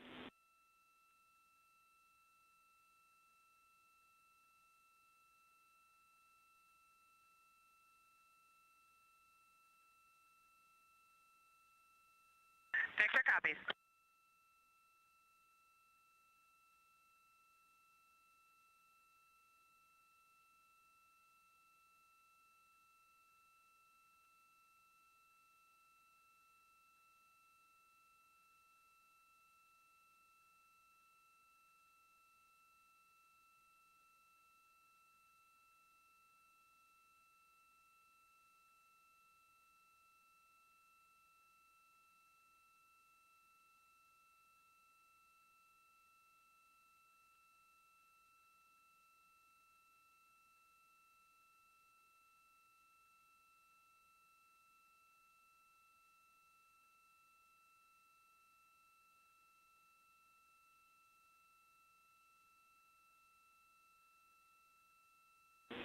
Integrity Houston, for awareness, we are one command away from clearing the prop cautions that are on the board.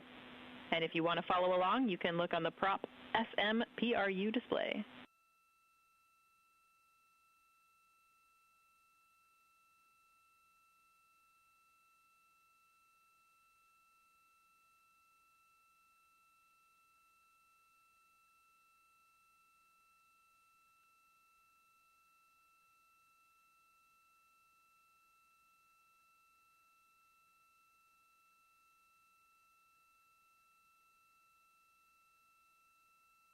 This is Artemis Mission Control in Houston, Texas. You're hearing some communication there from the crew on board the Orion spacecraft, specifically NASA astronaut Victor Glover. Houston, we're starting the dump in 3 seconds. Copy. As they are wrapping up a wastewater dump. These activities typically happen every day. And then they also... Off to vent, starting in 5.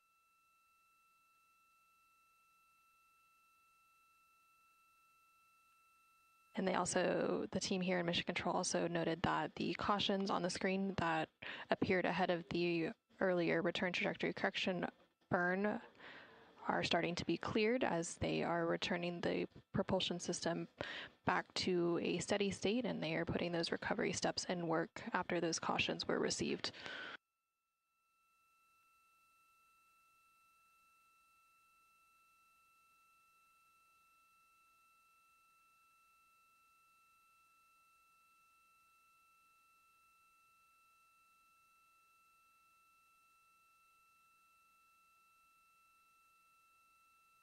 Okay, Houston, CCU dump complete. Copy. Perfect timing.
Integrity Houston for awareness. Once we complete this maneuver, we will park the saws and we will let you know, but we are prioritizing getting into configuration to allow you to begin exercise expediently.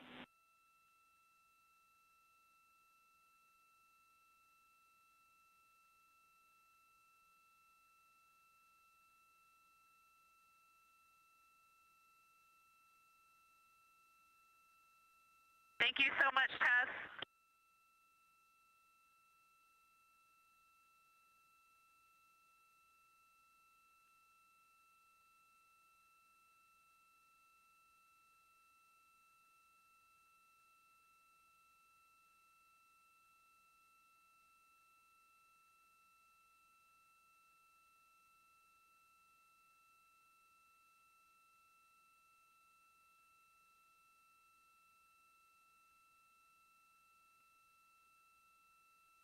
This is Artemis Mission Control here in Houston, Texas. Joining me now on console is Dr. Suzanne Bell, Principal Investigator for Artemis II Archer Study. Welcome, Suzanne. Thank you, Anna. And to start, can you tell us a little bit more about your role for this mission? Well, this is an exciting mission for us because it's the first time that we've had astronauts beyond low Earth orbit in 50 years. And so it's exposure to deep space, which for us is a number of space hazards that we don't get exposure to anywhere in the world or even in low Earth orbit on the International Space Station. So what we're doing is collecting data to understand behavioral health, how crew interacts with Orion systems, how the team works together, and then how sleep affects their performance. So you mentioned a little bit about the data you'll be collecting, but can you go into a little bit more about the devices and how you'll be collecting that data? We collect some pre-mission data, which is a really important understanding of the crew's baseline before they're exposed to deep space. We collect in-mission data. I actually wore one today. It's an actigraphy device, and the crew is wearing it even on their day off today. So we can track their activity as well as their sleep patterns and getting an understanding of the way they're interacting and using the cabin and some other things. We also collect a lot of data post-mission. Something I'm really excited about is our R+0 or return +0 data collection on their cognitive performance as well as their operational performance. Humans are very adaptable, but that transition, because we are so adaptable, is something that we pay attention to for preparation for things like landing on the moon someday. So that's an important data collection for us. And then other data collection after post-mission also includes a really important debrief. So we get an understanding of where there might be performance sticking points, or where the crew might need more supports with behavioral health or how to team together. And so it's critical that we can get an understanding of the data, but then explore this data with the crew, and they really provide important insights. This crew is the only one that's gone into deep space since we've had more modern methods of looking at these things, and so getting their interpretation of what happened is really important context for us to understand. And so Orion is significantly smaller than the International Space Station, which a lot of us are used to, but how will that size impact how the 4 crew members are living and working together on their mission? Well, that's a very good question and something I'm interested to find out. So one of the aspects of teamwork we look at is something called group living, that concept of being considerate of others and being tidy in the workspace, and how does the space work in terms of habitability and being able to be together in that small environment. And Orion's interesting. It's very small. The International Space Station is something like a 6-bedroom apartment, and this is something like the size of a camper van or 2 small vans.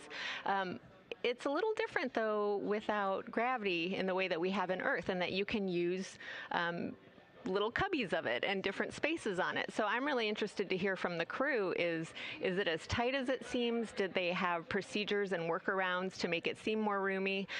Particularly interested in sleep. So right now in the International Space Station, sleep is very well managed, and they have private sleeping areas, and it's just it's conducive to sleep.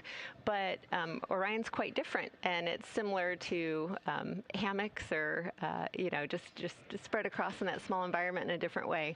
And so it'll be really interesting to hear from the crew. Well, one is to look at their sleep patterns with our watches like this that we have with them, but second, to get their perspective on, did it work out? And one of the reasons it's good to hear their perspective is because this is a 10-day mission, but we're looking at a sustained presence on the moon, 45-day missions, longer. And so some of the stuff will be passable for a 10-day mission, but they'll also give us insights into, we worked it out, but there's going to have to be a different setup or different ways of using Orion for longer missions. And you touched on how this is a test flight. Is there anything that you're hoping to learn that maybe you haven't learned yet from the 7 days that we've done? There's probably going to be a lot of data collection even after the mission. I'm really interested in this part of the mission. So we've done testing of Orion. It was magical to do the lunar flyby. That is really meaningful work. Now we're on the way home when the high is kind of over, right? And so there's fixing toilets today and some other things that it's kind of coming off of that high. We know from our data that having positive affect, having that excited feeling can actually help your performance and really is important for the crew in terms of their well-being. So even this coming down, I'll be curious how they react to that. And so it's still a critical part of the human test, even though we're done with a lot of the other testing, although testing is ongoing on pretty much everything. But so you touched on it a little bit, but what role does team dynamics play in your study? Team dynamics is one of our main pillars that we look at. So we're interested in both how the crew works together as a team, but also how they work back with mission control. A lot of the ways we do things right now are based on real-time interaction. And as we create a sustained presence on the moon and are increasingly looking to things like Mars, we'll become more Earth independent. So we have to push some of the decision-making to the crew, some of the problem-solving to the crew. And so looking at that dynamic both within the crew but then back with mission control so we can kind of create this Earth independent eventual direction that we're trying for. That's super interesting. So what about sleep? So what role does this wrist device play in tracking their sleep, and how does sleep play into this study? Sleep's really important. Even in this mission, we pushed the crew a couple times, and they had smaller sleep intervals than you would expect or that you would even suggest from a performance perspective. Co-investigator on this project is Dr. Erin Flynn-Evans at the Sleep Lab out of AIM, Sleep and Fatigue Lab. And so she and her team actually tested some of these patterns ahead of time to make sure that performance could still be sustained under the extremes of not only being in Houston, the saws are parked. You are go for exercise.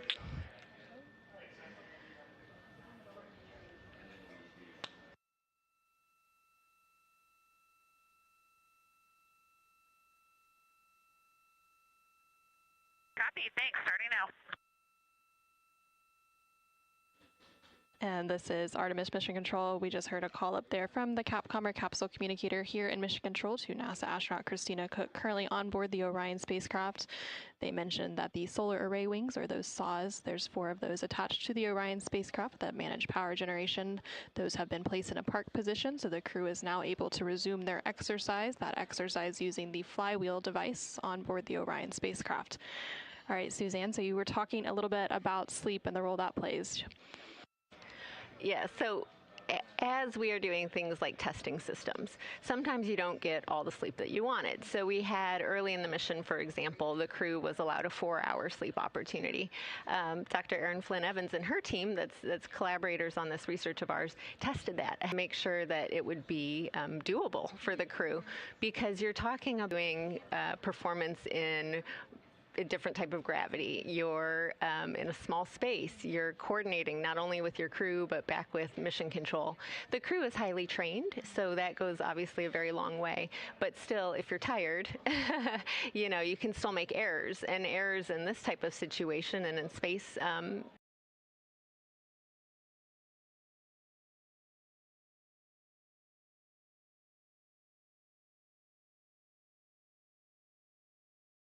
can have severe consequences. So we really want to make sure the crew's positioned for success.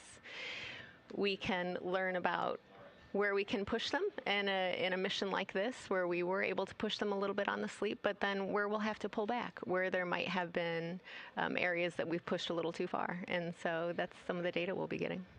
And I'm curious, so the crew right now is actually in mostly an off-duty day. So does that also kind of factor in to some of your study, like when they have busy days and then they have some time off? How does that play a role into some of that health and performance?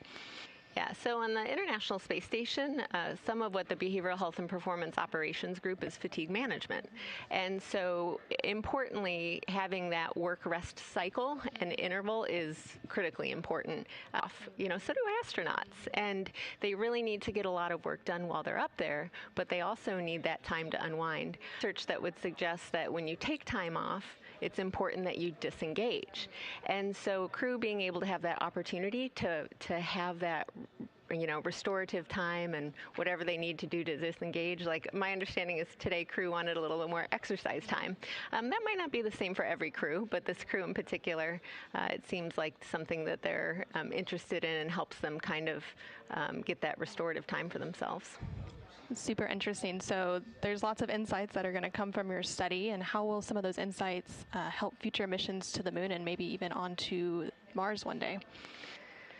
Well, this is critical data for us. So we have learned a lot from low Earth orbit. We know about cognitive performance change. We know that social support is an important buffer for stress. We know performance outcomes. Now we're asking them to do it in a completely different environment. So we're going to use those baseline from our data in low Earth orbit and really build on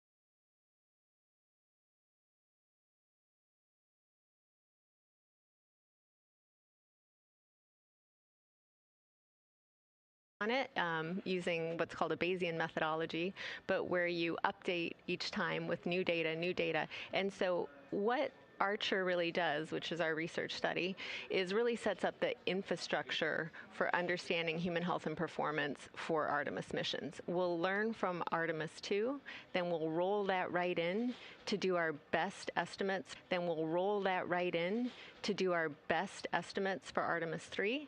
We'll provide supports for the crew where we can in these areas, and then we will learn from that. We'll learn from that data, see where we can push a little bit more, and iterate into the Artemis mission data. See where we can push a little bit more, and iterate into the Artemis missions as they get more and more difficult to create that sustained presence on the moon.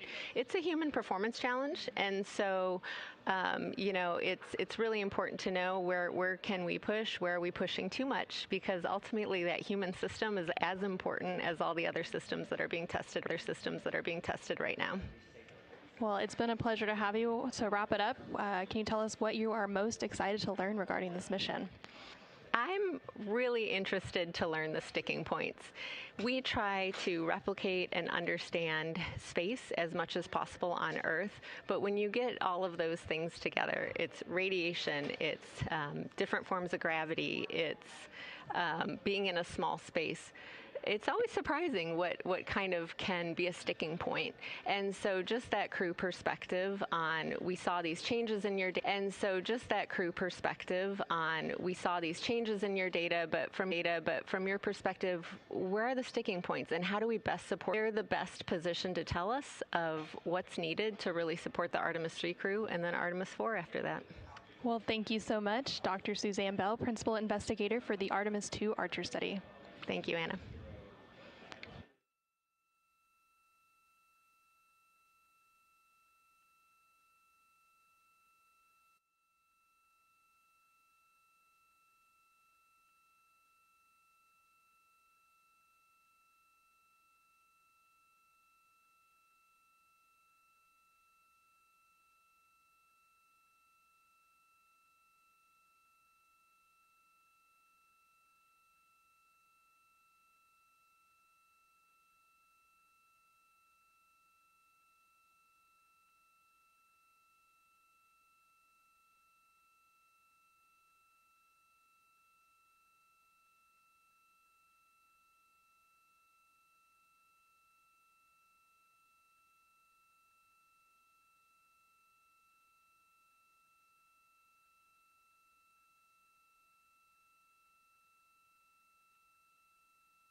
This is Artemis Mission Control in Houston, Texas. We are currently 6 days, 3 hours, and 44 minutes into the Artemis II mission here on flight day 7.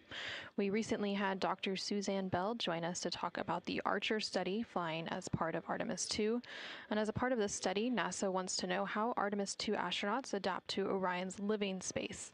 The crew is wearing wristband devices that record their sleep and movements. Let's go ahead and take a closer look at how data collected before, during, and after flight will provide scientists with valuable insights into how crews adjust to life in deep space. Have you ever lived in a dorm room or gone on vacation in a small camper van? Now imagine you're with 4 people flying around the moon in a small space. That's what our Artemis II astronauts will do in the Orion spacecraft. For comparison, the International Space Station is bigger than a 6-bedroom house, but a spacecraft like Orion provides an opportunity for scientists to gain valuable insights into how crews traveling to deep space adjust to living in tight quarters. To better understand how isolation, confinement, and other aspects of spaceflight affect human health and performance, Artemis II crew members will evaluate their activity levels, sleep patterns, movements, and interactions for a study called Artemis Research for Crew Health and Readiness, or Archer for short. Artemis II astronauts will wear wristband devices that record their sleep and movements, similar to a digital watch you might wear on Earth to track your daily activity. Crew members will don the monitor during the mission to provide real-time health and behavioral data. Scientists will compare what's collected in flight to baselines collected before launch and after landing. Crew members will also complete surveys and tests of motor control before and after flight to help scientists assess how well they work individually and as a team. Results of the study will provide input into the design of future Artemis missions, helping NASA pinpoint how to make the best use of space in, well, space.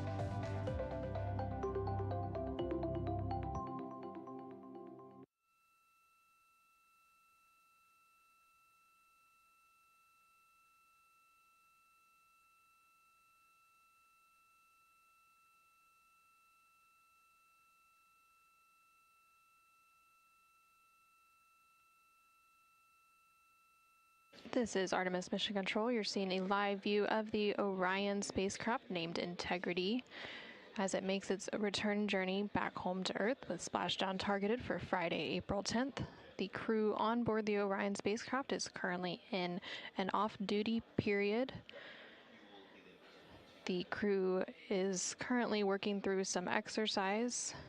Specifically, CSA astronaut Jeremy Hansen is working on his exercise period. The crew has about an hour block of time each day dedicated to exercise using the flywheel exercise device, but outside of those exercise blocks, the crew is mostly free to do what they want for the remainder of the day. They will have a brief private medical conference towards the end of the day, followed by a private flight director conference during which they will discuss the vehicle status along with any questions or concerns they may have going into the next flight day. And then that will wrap up flight day 7, as the crew will then head into their pre-sleep period, during which they will have the opportunity to eat dinner and complete any hygiene activities before they head into sleep.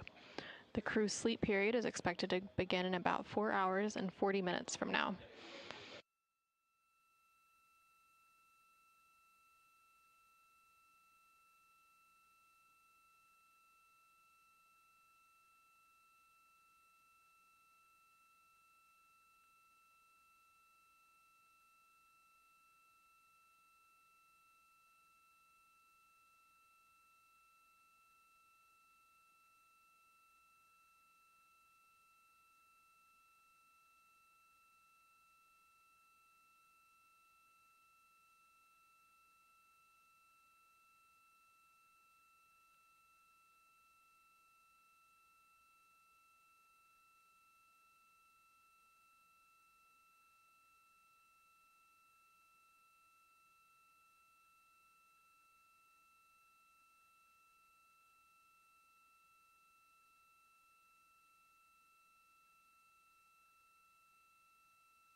This is Artemis Mission Control in Houston, Texas. We are currently 6 days, 8 hours, and 9 minutes into the Artemis II mission. Currently on your screen, you can see on the left-hand side a live view from the Orion spacecraft. These views coming to you from the solar array wing cameras. Currently on board the Orion spacecraft, inside the cabin, the crew is currently at the tail end of their pre-sleep period. They are expected to enter their sleep period in about 20 minutes.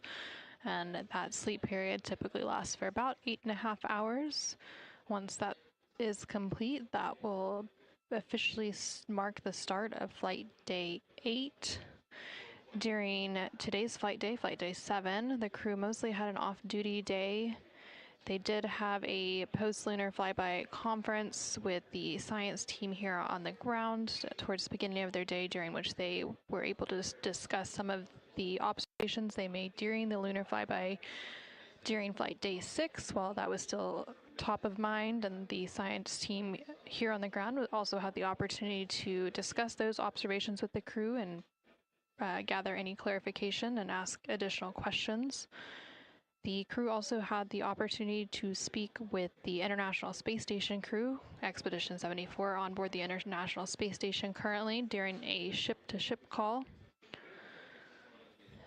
But besides those activities, the crew has mostly had a light day. It was considered an off-duty day for the most part. They did have to monitor the return trajectory correction 1 burn towards the middle part of their day. That burn took place at 7:03 p.m. Central, 8:03 p.m. Eastern, to further fine-tune the trajectory of the Orion spacecraft as it makes its return journey home. There are 3 total return trajectory correction burns planned. So this burn that took place earlier today was the first of that trio of burns. The final return trajectory correction burn is planned for flight day 10, which is the final flight day.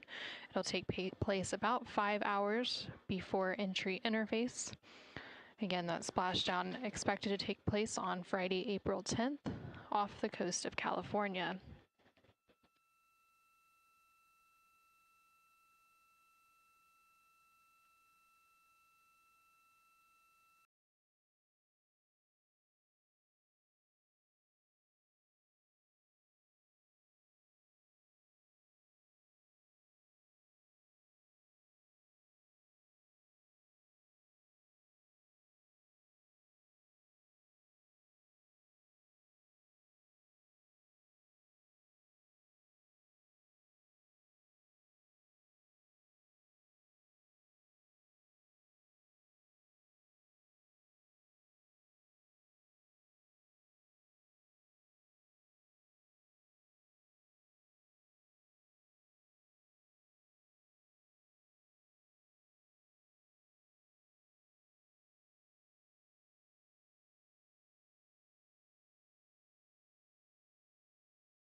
On the right-hand side of the spacecraft, updating on the velocity and the distance from Earth and the Moon throughout its journey around the Moon and back. Currently, the Orion spacecraft is about 214,000 miles away from Earth and about 66,000 miles away from the Moon. That distance from the Moon continuing to increase following the lunar close approach, which took place on flight day 6, and that distance between the Orion spacecraft and the Earth continuing to decrease now that the spacecraft is on its return journey home. Earlier today, also on flight day 7, the Orion spacecraft and its crew did officially exit the lunar sphere of influence, which means that the Orion spacecraft and its crew have more gravitational forces from the Earth versus that of the Moon. It had previously entered the lunar sphere of influence ahead of that lunar flyby day on flight day 5.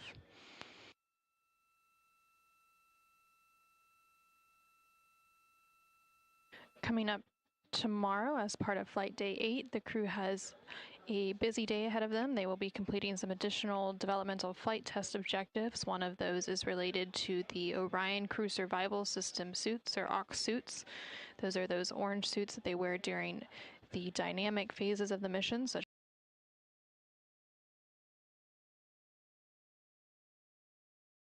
as launch and also during re-entry.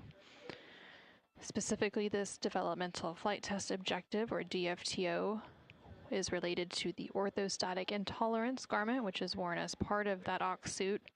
So during that flight test objective, during the first part of the crew day tomorrow, the crew will assist each other with some body circumference measurements and also evaluate donning or putting on, as well as wearing and taking off or doffing the orthostatic intolerance garment and completing some questionnaires detailing that process, as well as the overall fit of the garment.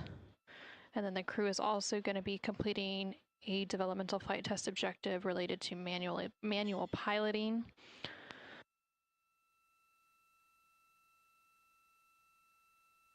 The crew completed the first portion of that manual piloting developmental flight test objective on flight day 4, during which they evaluated 6 degrees of freedom versus 3 degrees of freedom of spacecraft control. During that initial manual piloting developmental flight test objectives, they performed several different attitude maneuvers. So the 6 degrees of freedom refers to the 6 ways that a spacecraft moves. There are 3 translational degrees of freedom, which are forward and backward, up and down, and left and right, and then 3 rotational degrees of freedom, which are roll, pitch, and yaw. So during that initial developmental flight test objective related to manual piloting, the crew was able to compare the standard 6 degrees of freedom to the degraded qualities of 3 degrees of freedom, which would mean the crew could only control the rotational axes. And then coming up tomorrow on flight day 8, they will complete a second portion of that manual piloting developmental flight test objective. During this portion of the DFTO, the crew will center a target in the window field of view and manually pilot to what is known as the biased tail to sun attitude.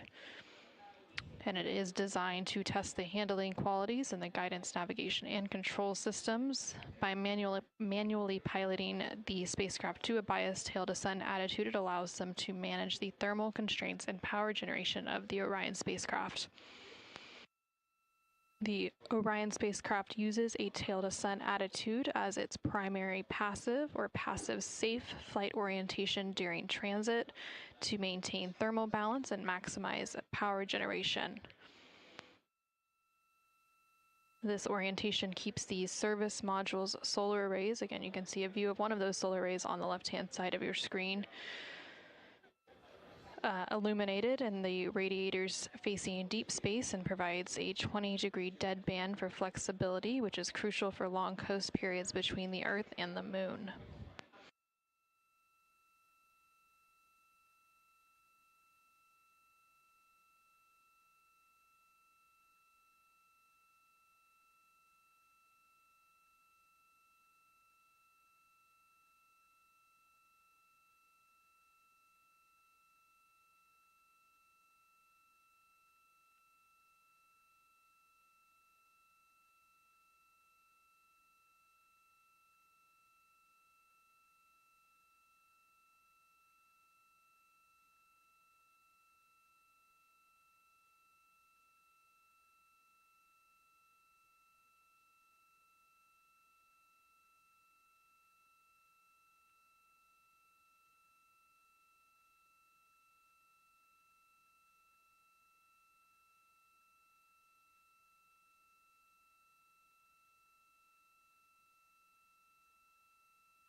This is Artemis Mission Control in Houston, Texas. We are currently 6 days, 8 hours, and 25 minutes into the Artemis II mission.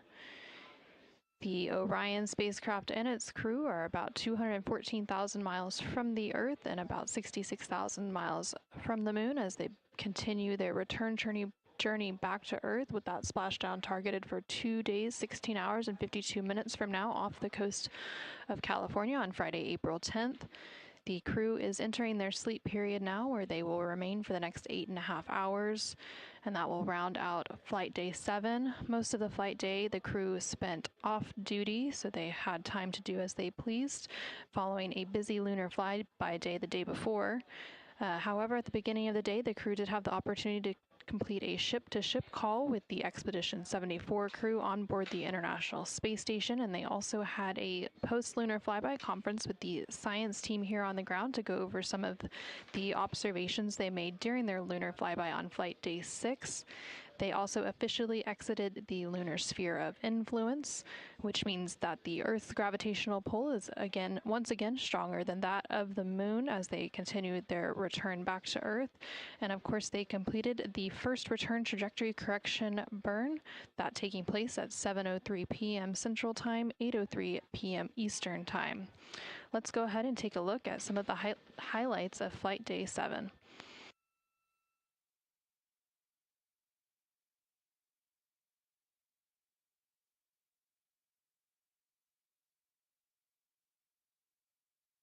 Good morning from Mission Control Houston. We are at a mission elapsed time of 5 days, 14 hours, 2 minutes and counting. The Artemis II crew is currently in their sleep period.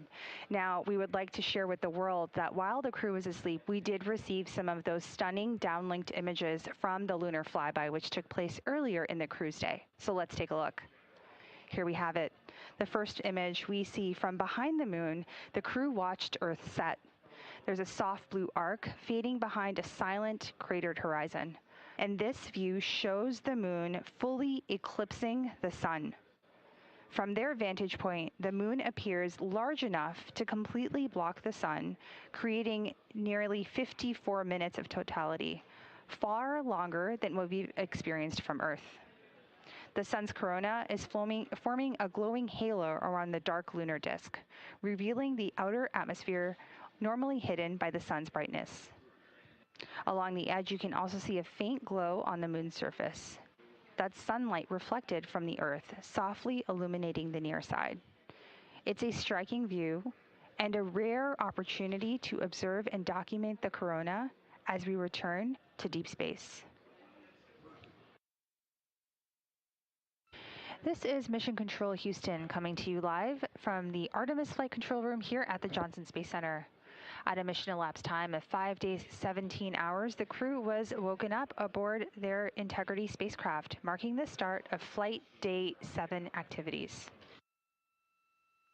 Good morning and welcome to Artemis Mission Control here at Johnson Space Center in Houston, Texas. I'm Leah Cheshire Mustachio. The Orbit 1 team has just taken over from the Orbit 2 team and is led by Jeff Radigan, NASA Flight Director.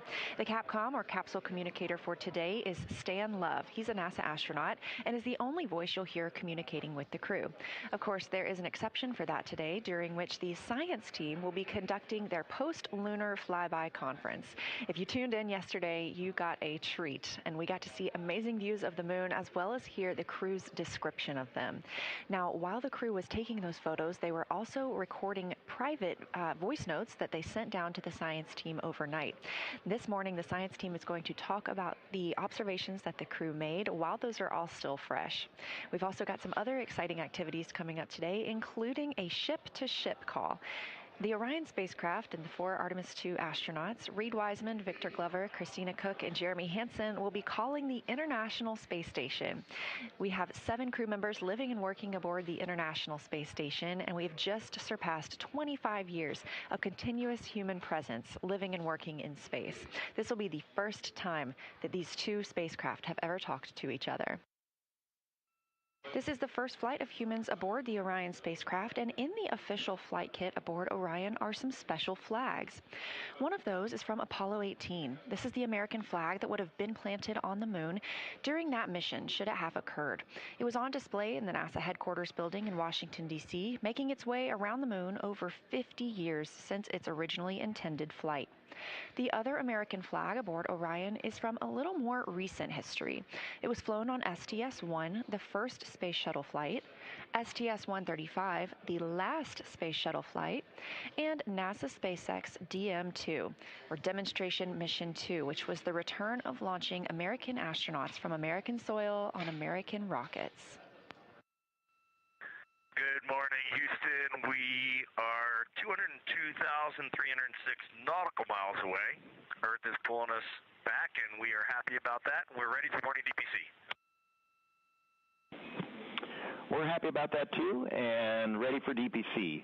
We've got about a dozen quick items for you, the first of which is updated nominal burn plan and nominal RTC last star on board. Actually, Stan, we have one more small and quick thing. We just wanted to take this moment to recognize the two newest members of the Association of Space Explorers, NASA astronaut Christina Koch and Canadian Space Agency astronaut Jeremy Hansen. Reid and I are both members, and we're proud to welcome the two of them to this international body of human space explorers. And also congratulations to Jack Hathaway, who recently joined aboard the International Space Station. Thank you. Thank you for those words, and welcome to the club.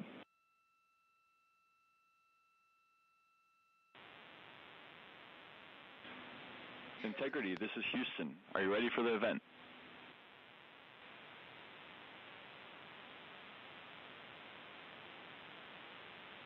Integrity is ready for the event. Station, this is Mission Control Houston. Please call Integrity for a voice check. Integrity, this is the International Space Station. How do you hear? Hey, International Space Station and Jessica, we have you loud and clear. How about us? We have you loud and clear as well, and we have BME TV up, so we have a view of you right now, and it is making us so excited. We feel like you're here with us, and this is really just making our entire week right now. We have been waiting for this like you can't imagine. Let me go check on our PFD. We are 201,726, now 25 nautical miles from planet Earth, which is just hard to believe. The scales are impossible to believe. And for the run of show this morning, I figured I'll say a quick hi, which I have done. I'll hand the microphone to fellow chump Jeremy. He can say a quick hi, and then we'll let you three A-Paws just get on with it. Yeah, there's going to be like a tiny bit of microphone time before the A-Paws get after it. But it's such a pleasure to be spending a little bit of time with our colleagues in space, and we talk so much up here, or we try to anyway, emphasize how important the work is that we're all doing in this program to do the types of things that get us ready to get back on the surface of the moon, and like the administrator was saying yesterday, onto Mars. And so we just appreciate you, and it's fun to be up in space with you at the same time. We are so excited to be up here with you, and we had a couple questions. We are wondering, we know how fortunate all of us are as humans to come up here and look down at the Earth from above. Every astronaut that comes to space remarks on that, and we really wanted to hear what that felt like, how different that felt now from your new perspective around the moon. Well, I'll start by saying we do miss the ISS. The views there are awesome, being able to see specific places, being able to see your home specifically. So y'all's views are absolutely incredible, and I miss them every day almost. The thing that changed for me looking back at Earth was that I found myself noticing not only the beauty of the Earth, but how much blackness there was around it. And how it just made it even more special. It truly emphasized how alike we are, how the same thing keeps every single person on planet Earth alive. We evolved on the same planet. We have some shared things about how we love and live that are just universal. And the specialness and preciousness of that really is emphasized when you notice how much else there is around it. Well, I hope I'm not talking over somebody, but I wanted to say a couple things to my Astra sister, Jessica. One, sorry to steal your next spacewalk day, everybody, but thank you for cheering us along anyway. And Jessica, I always hoped we would be in space again together, but I never thought it would be like this. It's amazing. Congratulations to you on being commander, and I hope you have an amazing rest of your trip in space. Thank you so much, Christina. I totally share all the same sentiments, and I'm so happy that we are back in space together, even if we are, a few miles apart. We like to joke about that up here, too, because everyone's talking about the records of the distance, and we ran to the far end of the space station when you guys were on the other side so that we could claim we were the furthest away from you in that moment.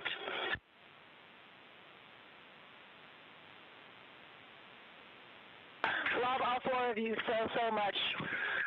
We were doing the same shenanigans here when we got to the furthest point from the moon. I tried to get to the furthest point from Earth. I tried to get to the furthest point in the spacecraft, and my crewmates were clawing me down. And I know that's a joke. We were busy doing science, but we had that same conversation. It was a lot of fun. I don't know how much longer we have here, but from the four members of the spacecraft integrity, we really want to just say our deepest appreciation to the 7 members of the International Space Station, and this has been a true treat. It takes the entire world to do amazing things like this, and to get to come together as this group of people and talk for just a minute at these distances. We are all off the planet Earth right now, and we're all going to go home to that planet, and that is a very special thing. So thank you all for tying in. We are loving all four of you from here, from the space station in low Earth orbit. We'll keep the fires burning here.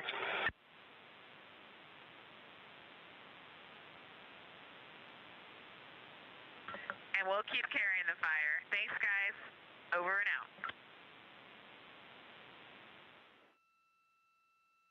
Coming up next for the Artemis II crew is a conference with the science team. They will be reviewing what they saw yesterday during their lunar flyby, sharing any findings or interesting information with the science team while it's all still fresh for the crew members. Of course, they have quite a lot of audio recordings that have been downlinked to the science team, and that team has been reviewing and will continue to do so to help them understand what the crew saw and formulate new thoughts about our moon. Integrity science, I have to start with a giant wow. Our whole lunar science team and the broader science community has been pouring out positive feedback and gratitude, so know that what you did yesterday really made a difference scientifically. Also want to say the science team has confirmed the locations of the proposed Integrity and Carroll craters, and it was such a powerful moment here for everybody listening and following along. And then also, just before I dive into the list of questions, we heard both Christina and Victor yesterday commenting that being able to discuss with each other amongst your crew, taking things from observation to inference to hypotheses, really added scientific value, and so we'd love to build on that here. So we'll ask specific questions for you guys, but please treat it like a discussion as we heard you yesterday that enhanced value. When you're ready, I'll dive into our questions. Good. Okay, for Christina and Victor, during Earth set, we heard you say that the Earth was so bright it made the moon look dark. So you all had the Earth in view during the majority of your flyby. Did you notice any time when the brightness of Earth began to change your view of the moon's brightness? And can you describe how your perception of the moon's color changed as the Earth came closer to the moon? Yeah, absolutely. And essentially, as soon as the Earth became in the view, the easy view, where I didn't have to turn my head, when it was in what I'll call my field of view, not my field of regard, when I could just see it looking straight, the moon was already at a point where I was losing subtle albedo differences. I think it's the angle of incidence. The angle, the sun to the moon didn't change much, but we moved to the side, so we were seeing a different angle, and the color was less apparent.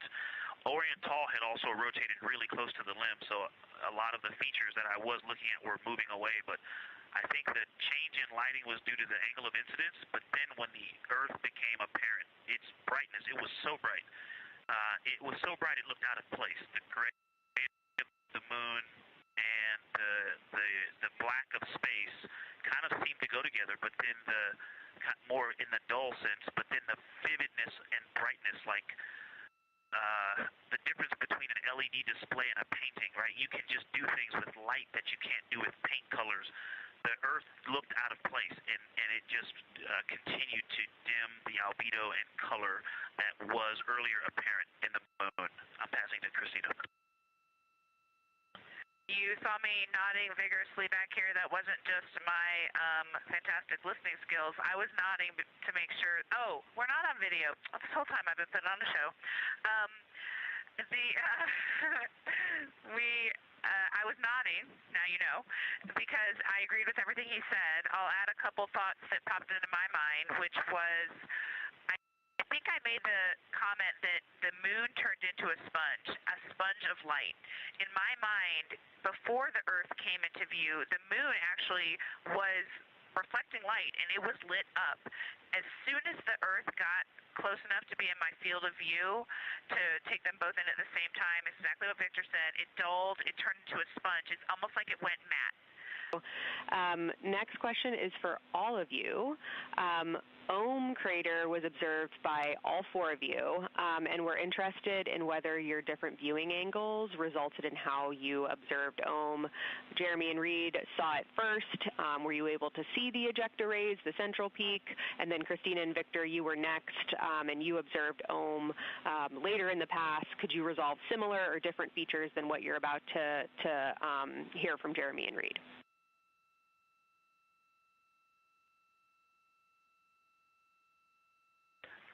The ejecta blanket for Ohm, I mean, it definitely changed as we went around the moon, but it did not change that much. It was always there. It was always fairly apparent. What is more apparent than the ejecta is the brownish gray, darker area that makes the 12 o'clock to 3 o'clock cut of the pie shape. Like that was always very apparent, and the ejecta rays just made that contrast much more apparent. But overall, Ohm did not change drastically as we went around the moon, unlike Oriental, which drastically changed as we went around the moon. And I'll keep going there. I'm kind of going to ask Reid this question, but it was later on in the orbit that I noticed the ray of Ohm, like the primary ray of Ohm that comes out of roughly the 3 o'clock position, was on the mare. And I'm not sure if I was picking that up initially in our first observations, but definitely in the latter. Did you notice that at all? No, the near side mare, yeah. Yeah, Reid says he was noticing that the whole time. That might have been more noticeable to me later on, but that would be the only delta. Now this view inside the SER, the Science Evaluation Room. You can see this team of scientists taking a look at one of the photos that the crew shared. And you can see the photos from the crew at images.nasa.gov or by visiting NASA's social media. That's at NASA or at NASA Artemis. You're now looking at a live view outside the Orion spacecraft, solar array wing positioned to look at the spacecraft itself. This is Artemis Mission Control at Johnson Space Center in Houston, Texas. The voice you hear on the ground is Capcom and NASA astronaut Stan Love speaking with the crew aboard Orion, specifically Canadian Space Agency astronaut Jeremy Hansen. We are targeting the RTC-1 burn today. That's Return Trajectory Correction 1. That is targeted for about 7:03 p.m. Central Time. This is a small burn using the reaction control system thrusters on the service module of the Orion spacecraft. This helps us fine-tune our path back home. Stan Love was letting the crew know that we are canceling their first preliminary burn targeting conference. They have another one of these in a couple of hours when they will have the final burn plans uplinked and the final targeting complete. Here's a video from the outside of Orion, and as we mentioned, pilot Victor Glover is exercising. We do see the spacecraft move a little bit when the crew is exercising, and so the teams here park the solar arrays into a safe harbor position. That means any motion that they experience due to the exercise doesn't damage the solar arrays. You're looking at a visualization of the spacecraft. Now 48,670 miles from the moon and 228,090 miles from Earth, continuing to grow closer. You can keep up with this data at any time by visiting nasa.gov/track-Artemis. Down and to the left, line 17, the DAP load is 3 for burn maneuver.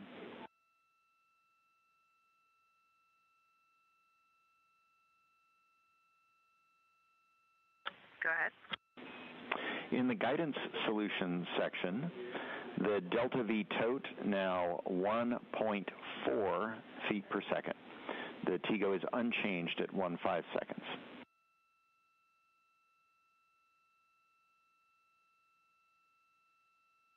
Good, go ahead. Attitude, yaw, 154. Pitch, 26. Roll, 287. That was Capcom Stan Love here in Mission Control Houston, a fellow NASA astronaut speaking with NASA's Christina Koch aboard the Orion spacecraft. The crew aboard the spacecraft is preparing for their return trajectory correction burn. It's the first of these return trajectory correction burns, reported to be a 1.4 foot per second delta V burn. Such a fantastic view coming from a solar array camera on Orion, looking back at all of us here on Earth. Currently, the spacecraft is 227,756 miles away from our home planet. Orion is now 49,168 miles away from the moon. Earlier today, the spacecraft exited the lunar sphere of influence. That's when the pull of gravity is strongest on the spacecraft. And we are standing by for the return trajectory correction 1 burn, now just 43 minutes away.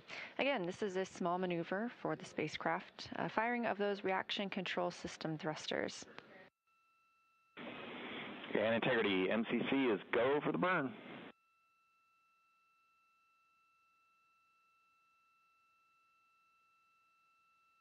Okay, we copy, you're still go, and we're go up here. Ground team confirmed that we are go for the RTC-1 burn, return trajectory correction 1, coming up in 27 minutes. That will be at 7:03 p.m. Central Time. Integrity, tank pressures are good for the burn. Standing by for the RTC-1 burn.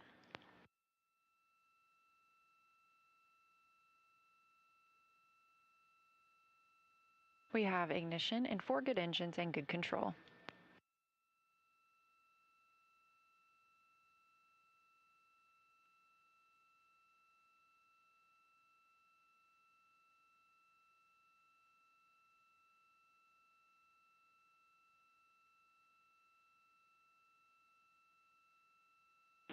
Integrity, preliminary look is a good burn. Still assessing, 40 seconds to LOS.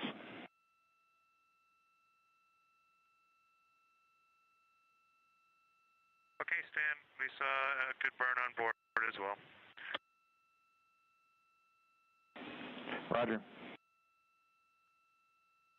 Confirmation from the crew that they also saw a good return trajectory correction 1 burn, coming at 7:03 p.m. Central Time. This view coming from the spacecraft, looking down at the European service module and the solar arrays.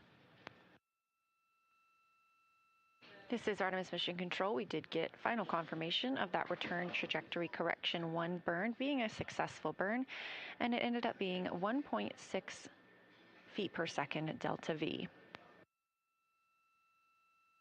We are in a forward link LOS, or loss of signal, and the crew aboard the Orion spacecraft is, Christina, Koch specifically, is going to get into some exercise.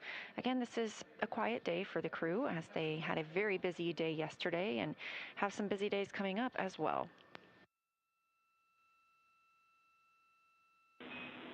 And Reid, we just went around the room. We are all good. You can begin exercise now if you'd like.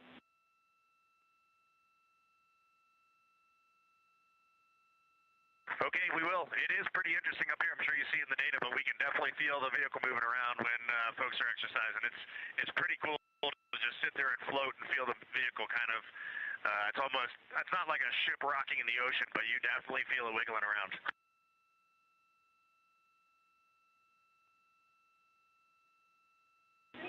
We also see it in the SAW video as well as our data, but good to hear your report on it as well.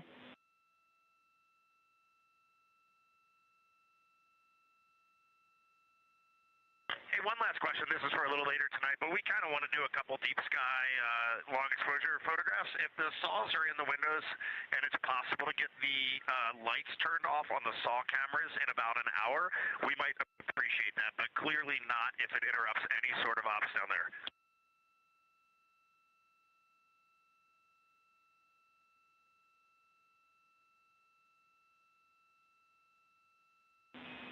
Reid, we think that will be doable. We will double check and we'll let you know when you're done exercising.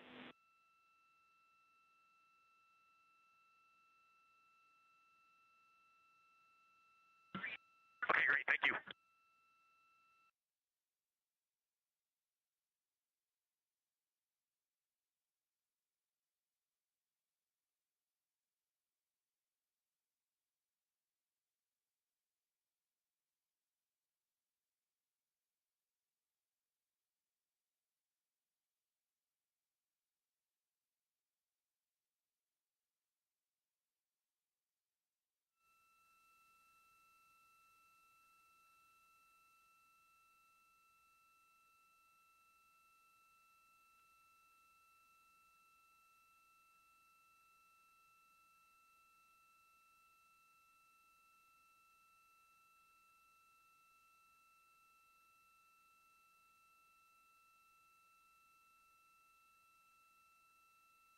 This is Artemis Mission Control in Houston, Texas. You are currently seeing a live look at the Artemis Real-Time Orbit website, or ARO, which provides updates on the velocity as well as the distance of the Orion spacecraft and its crew from both the Earth and from the Moon. The Orion crew is currently in a sleep period. They will remain in that sleep period for about another 8 hours. Once they wake up, they will officially begin Flight Day 8. During Flight Day 8, the crew is expected to complete several developmental flight test objectives. One of those objectives is related to the OX suits, which are the Orion Crew Survival System suits. Specifically, it's related to the orthostatic intolerance garment for those OX suits. So during that objective, the crew will be assisting each other with some body circumference measurements and also evaluating putting on or donning, as well as wearing and taking off those orthostatic intolerance garments, and completing a questionnaire about the ease of that process as well as the overall fit of the garment. And then later in the day, the crew is expected to also complete the second part of a manual piloting demonstration. The first part of that demonstration was completed earlier in the mission on Flight Day 4. During this second part of the manual piloting demonstration, the crew will center a target in the window field of view and manually pilot to a biased tail-to-sun attitude. And this manual piloting developmental flight test objective is designed to test the handling qualities and the guidance, navigation, and control system on the Orion spacecraft. Here in Mission Control Houston, the Orbit 2 team of flight controllers is currently on console, being led by Flight Director Fiona Ankoviak, and the Capcom or capsule communicator is Tess Caswell. In about 30 minutes, the Orbit 3 team of flight controllers will begin making their way on console to complete a shift handover with the Orbit 2 team. Throughout the duration of the Artemis II mission, there are 3 shifts or orbits that provide 24/7 continuous coverage to the Orion spacecraft and its crew. The Orbit 3 team this evening will be led by Flight Director Brandon Lloyd, and the Capcom or capsule communicator will be Amy Dill.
This is Artemis Mission Control. On the left-hand side of your screen, you can see a live view of the Orion spacecraft. It's completing a small attitude maneuver. Again, these attitude maneuvers are managed by the GNC position in Mission Control, which is the Guidance, Navigation, and Control Officer. And then for a moment there, you could also see a crescent Earth off in the distance, and those views were coming to you from the solar array wing cameras.